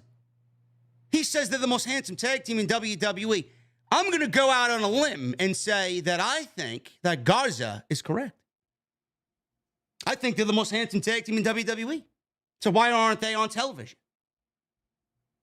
So Max gets in his face. He gets in Garza's face. I love when LA Knight gets in people's faces and he just speaks to them. He says, they're not maximum male model material. Humberto says, listen, we weren't talking to you. We were talking to her. And then they go over to Maxine Dupree. Angel told her to give them a call. Dupree, he didn't really understand what they were trying to get at, but he told his guys, Mansoir and Masse, to get back to work. Time is money, and we're losing money. Back to the photo shoot. Now, Garza and Humberto, I like the fact that they've been put on television here. This may be lame, and this may not be the best for Garza and Humberto, but it does fit the Lethal Lovers, the Los Lotharios, and I think that they have big potential if Triple H wants to get them back in the tag team ranks and really start building them up to be a credible tag team. Now, the news, I don't know if you guys heard the news. Apparently, Angel Garza may be getting the Garza surname back. Humberto may be getting Carrillo back as well because, Vince McMahon cut their last names. They were just named Angel. Angel what? Angel Hernandez? One of the worst MLB umpires of all time. Who the fuck is Angel? Angel who? Angel Sanchez. Angel Hair Pasta. What the fuck is Angel? Who's Angel? I don't know. This is what he did. You're now Angel. Who the fuck is Angel? I know who Angel Garza is. Now, we'll just leave you Angel, and we'll have you be Angel Hair fucking Pasta. Angel Hair Linguine. The fuck are you kidding me? You serious? Humberto. Who's Humberto? I got a fucking place right down the road called Humberto's that makes fucking pizza. Who's Humberto? Humberto Carrillo. I know who that is. Vince is mental. The last name protocol may be finished. Angel Garza may be getting Garza back, and Humberto may be getting Carrillo back. Now let's get Pete Dunne back. Now let's get Tommaso back. Let's keep the ball rolling, huh? Braxton. She interviewed Ricochet. He bragged about laughing about McAfee kicking Happy Corbin straight in the junk. Clip out of Ricochet beating Corbin last week. They showed Pat McAfee kicking the football into the crowd and him tossing the football to Ricochet. Ricochet said it feels good. He feels like he's being shot right out of a cannon. That's a shoot, folks. No matter how you want to spin it, that's a shoot. He feels like he's being shot out of a cannon. Ricochet, man, finally able to smile. He's got a hot girlfriend, and now he's got his man, Triple H, booking creative, man. He's in good hands now. He is living life, is Ricochet, man. He says he feels like he's being shot right out of a cannon. He says it doesn't matter who wins tonight, because after tonight, he'll be waiting on either Gunther or Shinsuke Nakamura. Corbin all of a sudden attacked Ricochet, taunted him, and said, listen, bro, we're just getting started. Nakamura and Gunther for the Intercontinental Championship. This was your main event. They gave these guys about 14 or so minutes, and this was awesome. Hard-hitting match. We got strong style, or style strong, here in this match. You know who we haven't seen style strong? We haven't seen, what's his name on NXT, man? Fucking Jacket Guy. Jacket Time. Ikemen Jiro. You with the fucking jackets. Strong style. Style strong, right? We got strong style here, motherfucker. Let me tell you. This was great. Gunther had an early advantage. He backed Nakamura in the corner, but missed the chop. Nakamura briefly took over and took it to Gunther with some Nakamura-style kicks. Gunther avoided Nakamura with a leapfrog, hit a big boot to the face. He regained control, quickly transitioned into a Boston Crab, and switched to an STF. Nakamura escaped, fought back with some kicks. Gunther responded with some hard chops. Devastating. I'm telling you, you couldn't pay me all the fucking money in the world to take a Gunther chop, man. Jesus fucking Christ. Nakamura's chest at the end of this match looked like chopped meat. Awful. Gunther responded with some chops. Nakamura locked on an armbar. Gunther broke free. Nakamura continued to target Gunther's arm. Gunther then destroyed Nakamura with even more chops. Gunther and Nakamura, they were trading back and forth. Gunther regained control with a German suplex. Went for a diving splash, but he came down and Nakamura caught him in midair with an armbar. Gunther broke free. Suplex Nakamura. Crowd was quickly behind Nakamura here, trying to mount a comeback. Nakamura rocked Gunther with a big knee to the face. Followed up with a sliding German suplex in the ropes like he usually does. Gunther quickly recovered. hit a shotgun dropkick. One of the scariest things that you could look at if you're in that ring is fucking the size of a man like Gunther coming at you with a fucking missile shotgun dropkick. Never. Never. Nakamura fought back, hit a knee, set up for the Kinshasa. Fans got to their feet. They started really backing Nakamura and going for Nakamura. Gunther destroyed Nakamura with a clothesline and turned him inside out. Gunther locked on a sleeper. Nakamura broke free of the sleeper. Gunther hit another shotgun dropkick to Nakamura's back as he was trying to get up to a vertical base. Then he hits the power bomb, floats him over. 1, 2, 3, and that was it. At the end of the show, Gunther and Kaiser posed with the Intercontinental title in the middle of the ring, and that was the way SmackDown went off the air. I thought tonight was a great show. Outside of the women's tag team tournament match and the Usos losing that non-title tag team match and Ronda Rousey's terrible promo skills, I thought this was a good show. I did. I thought this was a very, very good show. It was focused. I loved the attention on the Intercontinental title. I loved Hit Row coming back. I thought this was a thumbs-up show. The shows are feeling a lot better, man. They're a lot more fluid. They flow a lot better. You never know. I don't know how you guys feel about this, but you never know what you're going to get. You never know what to expect with Triple H, man. He can pull out a surprise at any given moment. And I like that sense of unpredictability. You never know what you're going to get with Triple H. So I thought SmackDown was a thumbs-up show, and I'm very much looking forward to Monday, man. We got a lot of news coming out Monday with Dexter Lumis showing up on the show, and obviously Ciampa and him rising through the ranks on Monday night. Some exciting stuff happening, man. Some exciting stuff. I'm really, really excited to see where Triple H takes this brand. Awesome. All right, guys, let's check the chat. We're going to go into the AEW Dynamite, or AEW Rampage, I wish Dynamite, AEW Rampage portion of the show. Get those super chats in, guys. We're going to hang out at the end of the show. Man. Get them on in. We got, I got my cold beverage. I got a backup just in case we go long. We'll be here, man. So get them on in. Let me know what you think of SmackDown. Let me know what you think of Rampage tonight. We got 8 new members. 8 new members, man.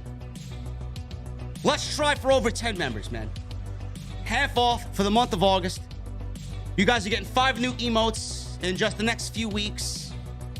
2 new badges. So sign up, man. Great value for this month. $249 instead of $499, man. 50% off. Your first month is 50% off. Hit that thumbs up as well. We need 98 more likes for 1,000 likes minimum. That is the goal, man. 1,000 minimum. On tonight's SmackDown AEW Rampage post show, sponsored by my friends over at Manscaped. Manscaped.com. You guys are going to use that code SCRIPT20 at checkout. 20% off, free international shipping, and 2 free gifts when you use that promo code SCRIPT20 at checkout. When it comes to feeling confident, guys, Manscaped has got you covered. Whether you are going out trying to find the ladies, or if you just want to feel good about yourself this summer, man, summer's going to be over before you blink, man. You got to go out with a bang. Legitimately. Manscaped is going to help you get there. You may hit the gym, try out a fresh new style, hairstyle, clothing style. But what happens when you're ready to seal the deal? How confident are you? How confident are you in the bedroom? How confident are you as far as you are concerned? In 2022, man, that means if you're not managing your body hair and getting yourself right, yes, I'm talking about your little world champions down there, you're missing the boat, man. A big misconception about male grooming is that you have to go completely bare. You don't. I got a tool for the job, though. It's going to get you right, man. The Lawnmower 4.0 by Manscaped. Waterproof, cordless, It's got a ceramic blade and skin-safe technology, which helps reduce nicks and cuts. Then, you got the Crop Preserver, ball deodorant. You got the Crop Reviver, ball toner. You got the Weed Whacker, the ear and nose hair trimmer. Get those pesky little spots, man. It's gonna get you covered in all those pesky spots that you don't normally see or that you can't get to. And then they're gonna give you 2 free gifts, man. You're gonna get the Shed Travel Bag, which I love. It's my favorite part of the performance package. And you got the Manscaped Boxers. Anti-chafing boxers, man. I love them. Awesome. You guys get all this when you sign up at manscaped.com. Code SCRIPT20 at checkout. Go hit up Manscaped, man. They are sponsoring the podcast for the rest of the year right here on OTS. That free shipping is clutch, man. Let me tell you, that free shipping is clutch. Manscaped.com. AEW Rampage. We start the show off with Bryan Danielson. He's in the middle of the ring. And this was fucking awesome, man. This was easily, by far and away, the best portion of the entire show was Bryan Danielson, which is not really a surprise to anybody because Bryan Danielson is fucking awesome. He is so good. I'm glad he's back, and he adds so much to the overall show. So Shivani's in the ring. He asked Danielson about Garcia, calling himself the Dragon Slayer. Danielson said he might not ever be 100% again, but nothing makes him feel more alive than being in this ring, and he will never stop wrestling. Garcia all of a sudden interrupts and said Danielson is his hero, but it sounds like his hero is coming up with excuses. The thought of his hero retiring hurts Garcia. He says, Bryan is retired, come back. Retired, come back. You retiring hurts me, and in turn, when you hurt me, it makes me want to hurt you. He says he's going to end Danielson's career, and he'll be forced to call Daniel Garcia the best technical sports entertainer on the planet. Danielson said, if there's one thing I can't stand, it's this sports entertainment bullshit. Chris Jericho is brainwashing you and manipulating you. He goes and talks about when he first got into AEW, he saw Daniel Garcia and he immediately wanted to look at him as a potential for the Blackpool Combat Club.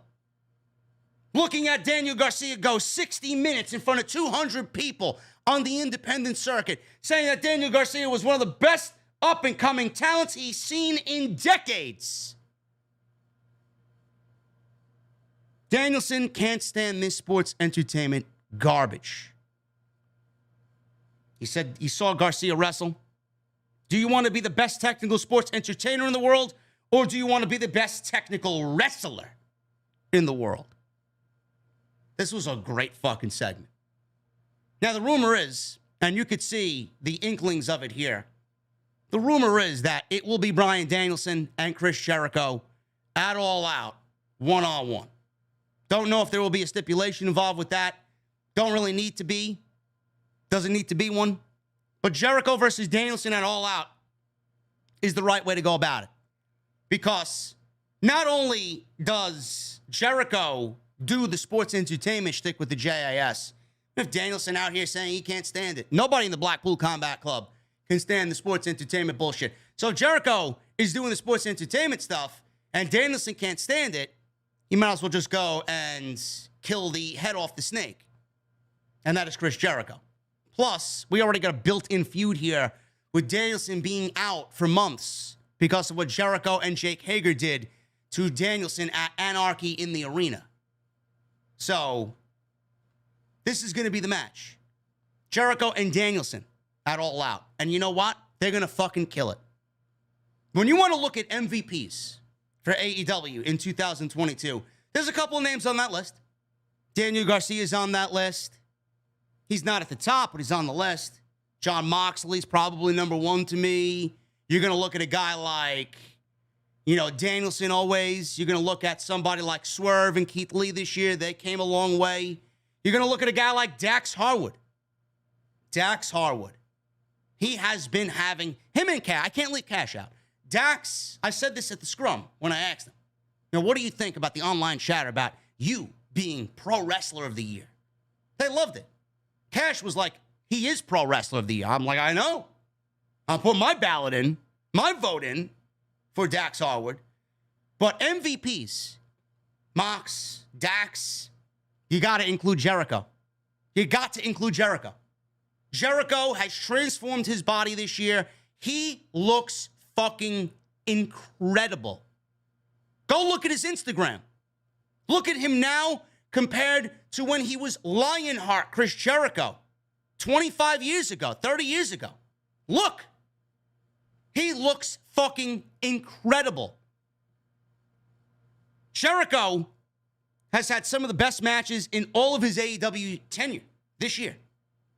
Moxley on Wednesday was great. Eddie Kingston at Revolution was fucking great. Anarchy in the Arena was tremendous. Jericho really needs to be on your list as potential MVPs for AEW. And you're going to put him in the ring. Jericho right now is really hitting a nice fucking groove. You're going to put him in the ring with Danielson? That is going to be a match of the year candidate. Mark my words. I can't wait to see those two go at it. That is going to be tremendous. I'm very, very excited about that in Chicago. Moving on. AAA World Mixed Tag Team Championships. Sammy Guevara and Melo, the newlyweds, defeated Dante Martin and Skye Blue. This was fun. That went about, I'd say they went about 10 minutes or so. This was fun. Dante Martin looked great. Skye Blue looked decent here. Tay looked great. Sammy always looks good.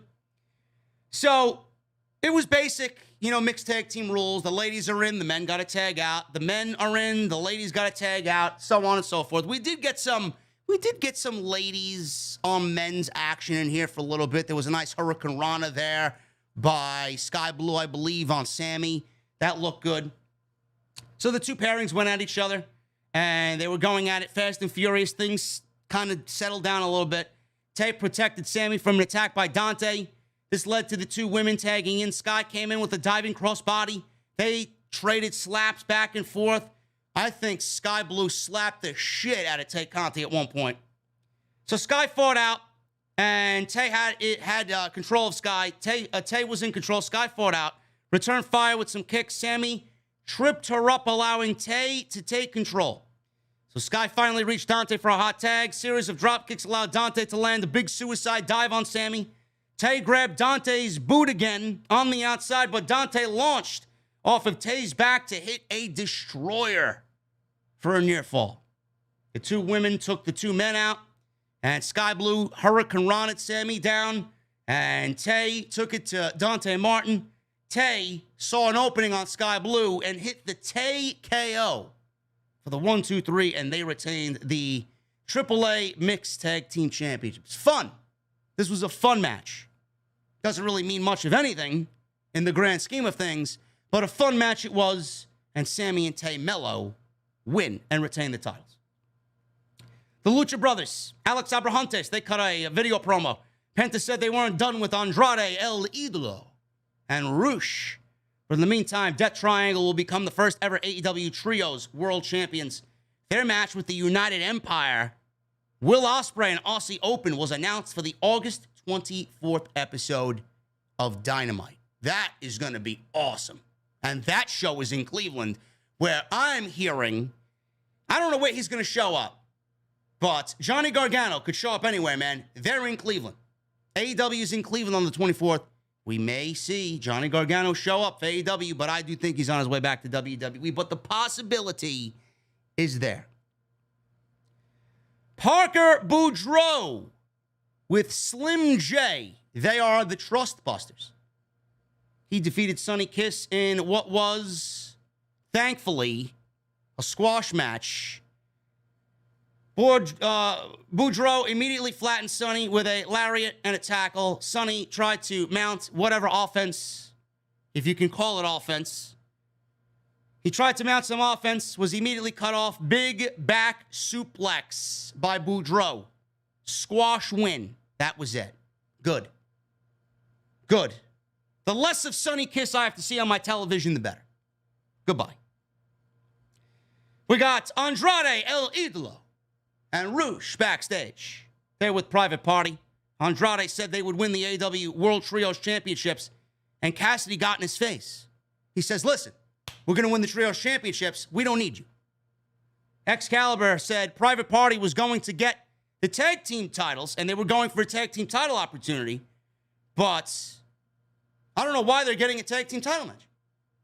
Private Party versus Swerve and Keith Lee, supposedly taking place next week.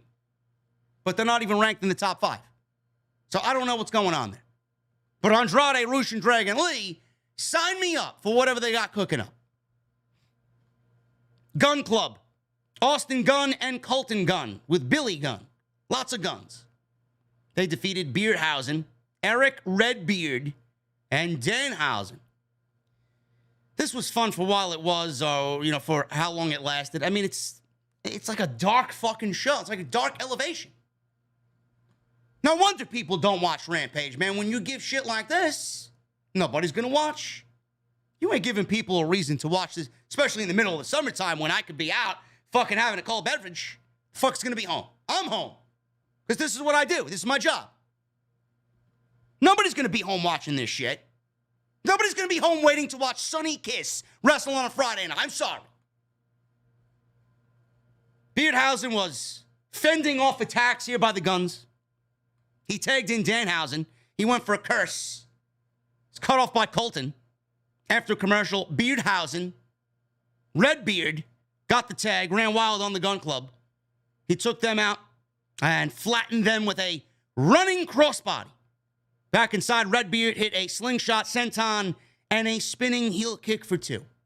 Gun Club tried to take it to Redbeard 2-on-1, but Redbeard overpowered them, hit a double suplex. Danhausen tagged in, called for a double team, but Billy pulled down the ropes, sending Redbeard to the outside. This allowed Austin to hit the famouser on Danhausen for the 1, 2, 3. After the match, Billy said the Gun Club needed to toughen up some more, and they've got another match on Dynamite next week to make that happen. I don't know what they got going on here, but apparently it's tough love from Father Gunn to the sons of Billy Gunn. I don't know. Stokely Hathaway on Dynamite, he handed them, or tried to hand the Gun Club, a business card. And Billy Gunn said, get the fuck out of here. Took the business card, threw it away. Stokely Hathaway was in the crowd. They walked out all dejected because their father just berated them in the middle of the ring. And Stokely's there handing them another card. And Austin and Colton Gunn, they think about it, but then they kind of blow him off and walk away. So I don't know what Stokely Hathaway's thinking here, but he's looking to enlist the Guns. We'll see what happens. Swerve and Our Glory were backstage, asked about Private Party coming for the tag team titles. Keith Lee said it is not even that serious. He destroyed Cassidy and then destroyed Quen. So if you can't beat me 1-on-1, what makes you think you could beat us 2-on-2? Not going to happen. So Swerve and Private Party, he said Private Party isn't even in the top 5, so the fuck are you doing here? No matter, we'll cut you a break. We're going to beat you, and then you can be on your way. Hook had an interview in the middle of the ring with Shivani. Shivani asked about the FTW Championship always being an open challenge. Hook simply responded, yup. Someone named Zach Clayton came out and challenged him for the FTW Championship. Apparently, this guy said he's from New Jersey. He is apparently, if you guys don't know who this is, Zach Clayton is actually a professional wrestler. I didn't know who he was until I remembered the name. Like, who the fuck is this guy? And then I'm like, oh, that's who he is. Zach Clayton is actually married to JWoww of Jersey Shore fame. That's her husband. And he is a professional wrestler and supposedly very good. I know this because I do believe his name was thrown around once or twice in Hog Creative. I don't know what his deal was, but apparently he's pretty decent. So that's JWoww's husband from Jersey Shore. So he challenged Hook for the FTW title, said he's going to take the FTW title and bring it back to the Jersey Shore, but it needs to be done next week on Rampage because he does things and New Jerseyans do things on their own time. I won't know. I'm not from New Jersey. AEW Dynamite next week. Trios tournament. Bucks and rumored Omega versus Andrade, Rush, and Dragon Lee. Tony Storm versus Kylan King. Gunn Club versus the Varsity Blondes. And Bryan Danielson versus Daniel Garcia. 2 out of 3 falls. Rampage next week. Trios Championship Tournament. Best Friends versus the Trustbusters. Slim J, Ari Daivari, and Parker Boudreaux. AEW Tag Team titles. Swerve, In Our Glory versus Private Party. And Hook against Zach Clayton. Not really a must-see show, but sounds a lot better than this week's. Orange Cassidy. He defeated Ari Daivari in the main event. This wasn't bad at all. 2 very good professional wrestlers in there, Orange Cassidy and Ari Daivari. Orange fought out of a sleeper, leading to 2 men hitting simultaneous clotheslines, so they do a double down. Orange climbed the ropes, countered a iconoclasm, allowing him to land a diving crossbody. Ari Daivari came back with a neck breaker, but another counter from Orange led to another double down of both guys. Ari reversed the Orange punch into a Uranagi. Orange fired up with a tornado DDT, then a diving DDT for 2. Slim J hopped on the apron. Chuck Taylor stopped him. Orange Cassidy took out Boudreaux with a suicide dive. Ari Daivari hit the iconoclasm for a very close near fall. Orange avoided a thrust kick and hit the Orange punch out of nowhere for the 1, 2, 3. After the match, the Best Friends took care of Slim J. Then Boudreaux single-handedly destroyed the Best Friends. He and Orange faced off, but then all of a sudden, Sonny Kiss walked out to back him up. It was a swerve. Sonny Kiss low-blowed Orange, allowing Boudreaux to hit him with a power slam. Sonny Kiss turns heel and, from what I see, has joined the Trustbusters. You know, I wanted to care about the Trustbusters. I wanted to actually like what Ari Daivari was doing here. I'm a big fan of Boudreaux. Parker Boudreaux's my boy. And we got Slim J. I don't know jack shit about Slim J, but whatever. Slim J hasn't done or said anything to me, so Slim J is cool in my book. But Sonny Kiss, really? Sonny Kiss is a trust buster? Folks, you want me... Jesse, shut up, bro. Okay? I got to get this off my chest, okay? I got to get this off my chest. You may be a fan of Sonny Kiss. I am not. Sonny Kiss to me is nauseating television. Sonny Kiss to me is a cosplay professional wrestler, okay? You want people to take this fucking show seriously. You want people to take AEW seriously, yet you want to parade around Sonny Kiss on television. I understand Tony Khan's got a lot of talent that he can't give TV time to all the time. People are going to be put on TV. People are going to be left out. Sonny Kiss, fortunately, has been left out. When you are good enough to be on TV, then you should be given TV time. Sonny Kiss has done nothing to get better. Nothing. Sonny Kiss is just there. Sonny Kiss exists. Sonny Kiss is only on television because Sonny Kiss complained on social media about not getting television time. So now we are in the situation where Sonny Kiss is on television and now in the Trustbusters, a group that Tony Khan himself has put together because he's very high on all 3 guys. Now we got to put Sonny Kiss in the Trustbusters, and now by default, I don't give a shit about the Trustbusters. You want to end Rampage with that? Good luck getting a fucking audience. Nobody wants to see this shit. Get it off television. This is why nobody's going to take Rampage seriously. Fortunately, this didn't happen on Dynamite. I would have went off even more. I felt I was at least honest and respectful here. This shit sucks. Get it off television. Rampage is fucking garbage. Today was garbage. The last couple weeks were fine. Tonight sucked. If I want to go watch Dark, I'll go watch Dark on YouTube. You got 1 hour of television to captivate me, and this is nothing more than a fucking Dark taping. Gotta start making this show into the fucking B show, man.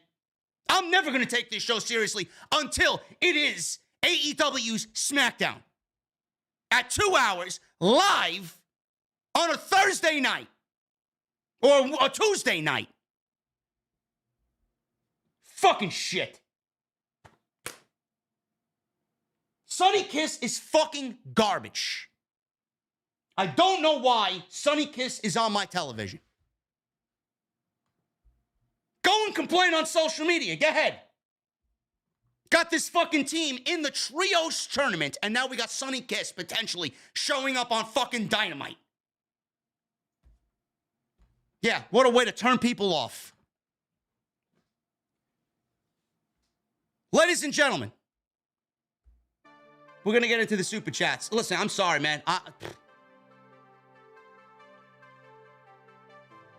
want good professional wrestling on my show. Serious professional wrestling. When I see people doing fucking hand flip, back flips, and fucking slaps.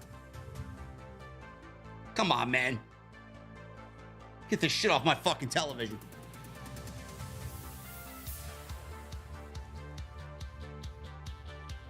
Super chats are open, guys. Get them on in. 8 new members tonight. Love it. Love it, love it, love it, love it.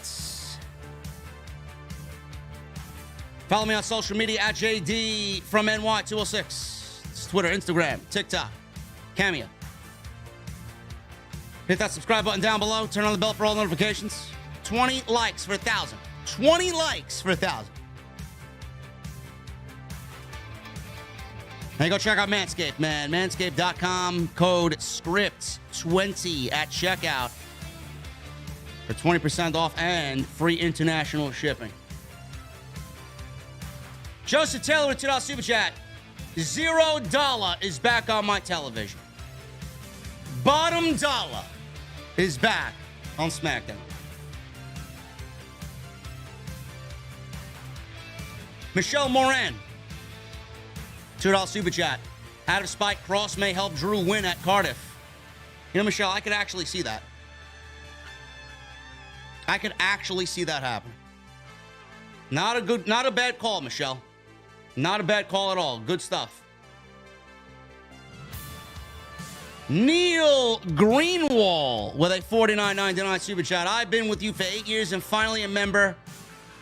Now just something to show appreciation for all you do. Neil Greenwall.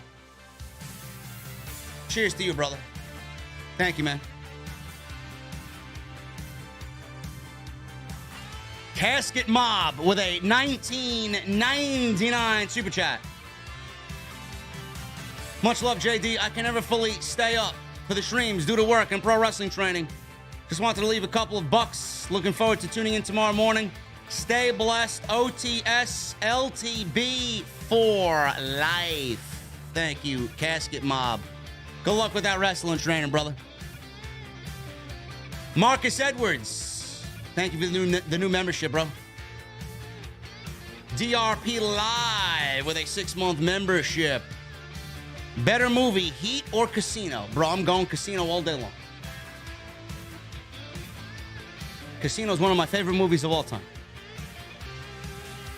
Sidro, Richard Scarlett, Jermel Yates, Mr. Biggs, Taze X Mazo, and Fabian Cleveland. Gentlemen,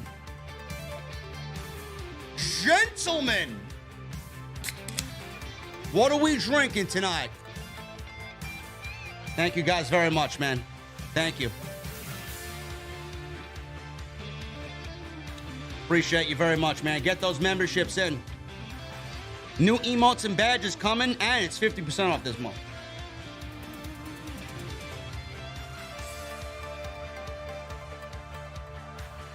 Ricardo with the 6-month membership. Even under new management, they still insist on making the tag team champs lose every time. Other than that, I'm happy with the changes so far. More to come. Yeah, man, I'm not a big fan of that. I'm not a big fan of that at all. DeMarcus Vaughn with a $5 super chat. I hope Triple H does something with Robert Roode and bring back Tegan Knox. I hope so too, bro. I'd love to see Robert Roode or Bobby Roode back as glorious Bobby Roode. Tegan Knox, I could see Tegan Knox being brought back as well.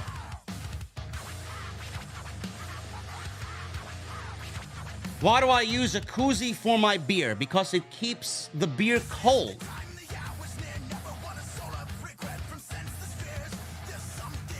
Also, it keeps the beer from sweating on my desk. That's why people use beer koozies. Eric Martinez. What a goon-like reply, bro. Really? Invest in a koozie, bro. Your life will be changed.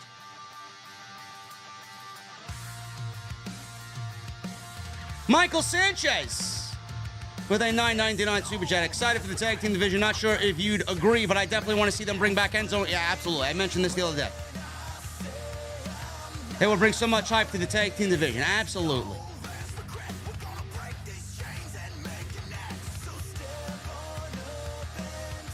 John Prescott with a $5 super chat. I love your podcast, JD. Can I get a big Raquel? Raquel Rodriguez Gonzalez.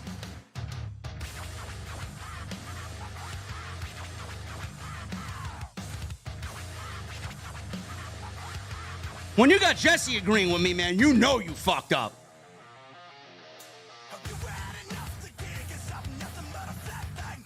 Michael Sanchez with a $4.99 super chat. Also, theme songs. We need some Jim Johnston or bring back CFO money. Yes. Shayna Baszler's theme song is fucking horrendous, man. Horrendous.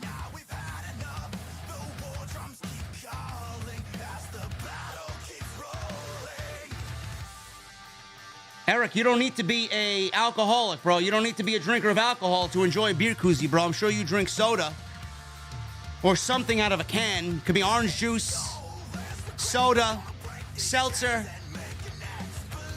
All the things that I just told you apply with any canned beverage, bro. Or any bottled beverage.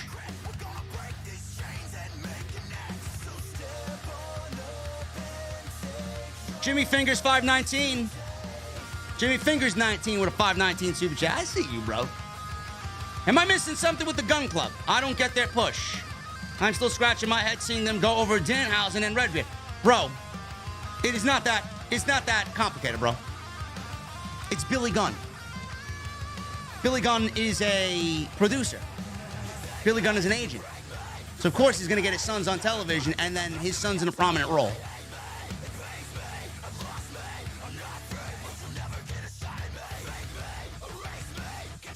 James Hope, Sonny Kiss is trash, bro.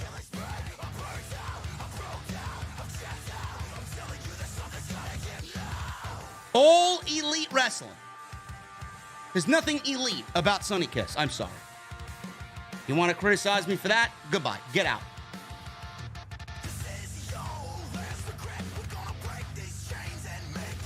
Sonny Kiss should be on a show like NXT Level Up.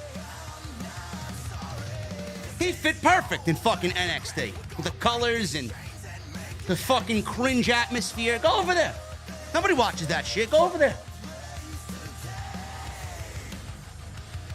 I had OTS koozies.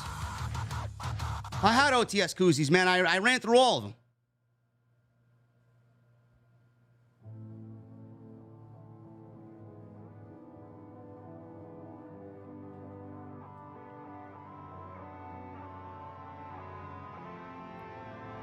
Do we want to bench him? I don't know if that's a benchable offense. James Hope. We won't bench him, bro.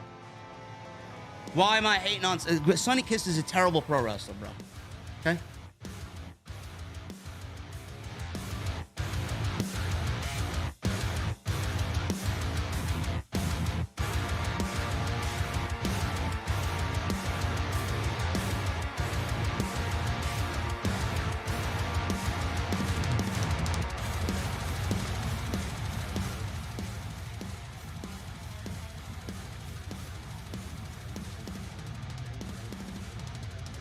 Michael Sanchez with a $9.99 super chat. Hey, Michael Sanchez talked about theme songs, right? Listen to this. This will be a good wrestler theme, bro.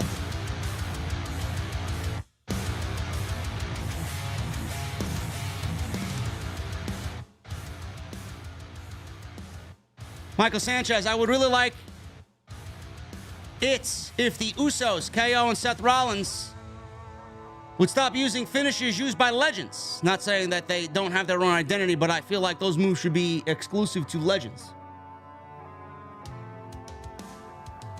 Bro, what's wrong with the 1D? What's wrong with the 1D, bro? I like the 1D. D Best Starter with a $2 super chat. Please stop with the corny eye makeup in WWE.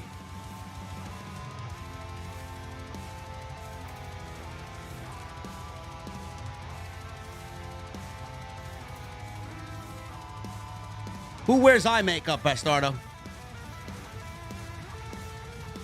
Cora Jade today broke the hearts of many wrestling simps out there as she reveals she is dating Braun Breaker.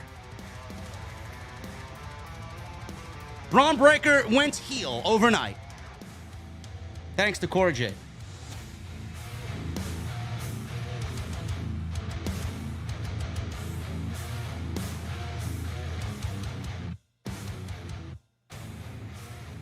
Kelly with a $4.99 super chat. Seeing the women's tag team title on my TV screen makes me want to roundhouse kick the titles instead of my TV. Triple H, get rid of them. Awful tag team match.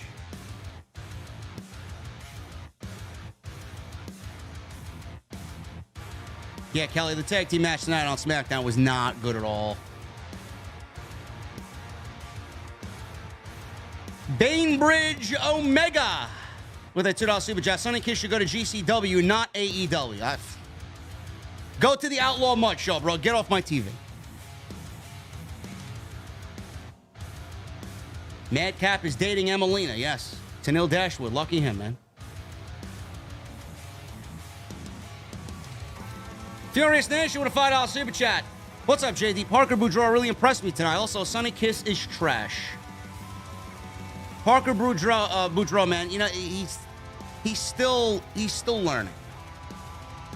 The presence is there, though. I mean, you really can't gauge much off of, you know, one big move. There really isn't much that goes into that, but I hope he gets everything down that he needs to, man. I may have. I don't know how many of you guys agree with me on this, but I honestly feel like Tony Khan made Parker Boudreaux elite because there was a high probability that Parker Boudreaux, with Triple H in charge, would probably go back to WWE. He would probably have been called by Triple H to be brought back to WWE. So Tony Khan made him an offer. I think Parker Boudreaux signing was basically Tony Khan keeping him away from AEW. I do. Yeah. Sonny Kiss is officially get off my TV. Can't stand her since day one. You're not alone, JD. Rock on. And cheers, OTS family. Yeah, put, like I said, Sonny Kiss would be perfect with Trash Legend. 2 peas in a pod. Anyway, guys, that's all I got. That's all I got, man. Look at the beer garden. We're locking things up. We're locking things up here, man.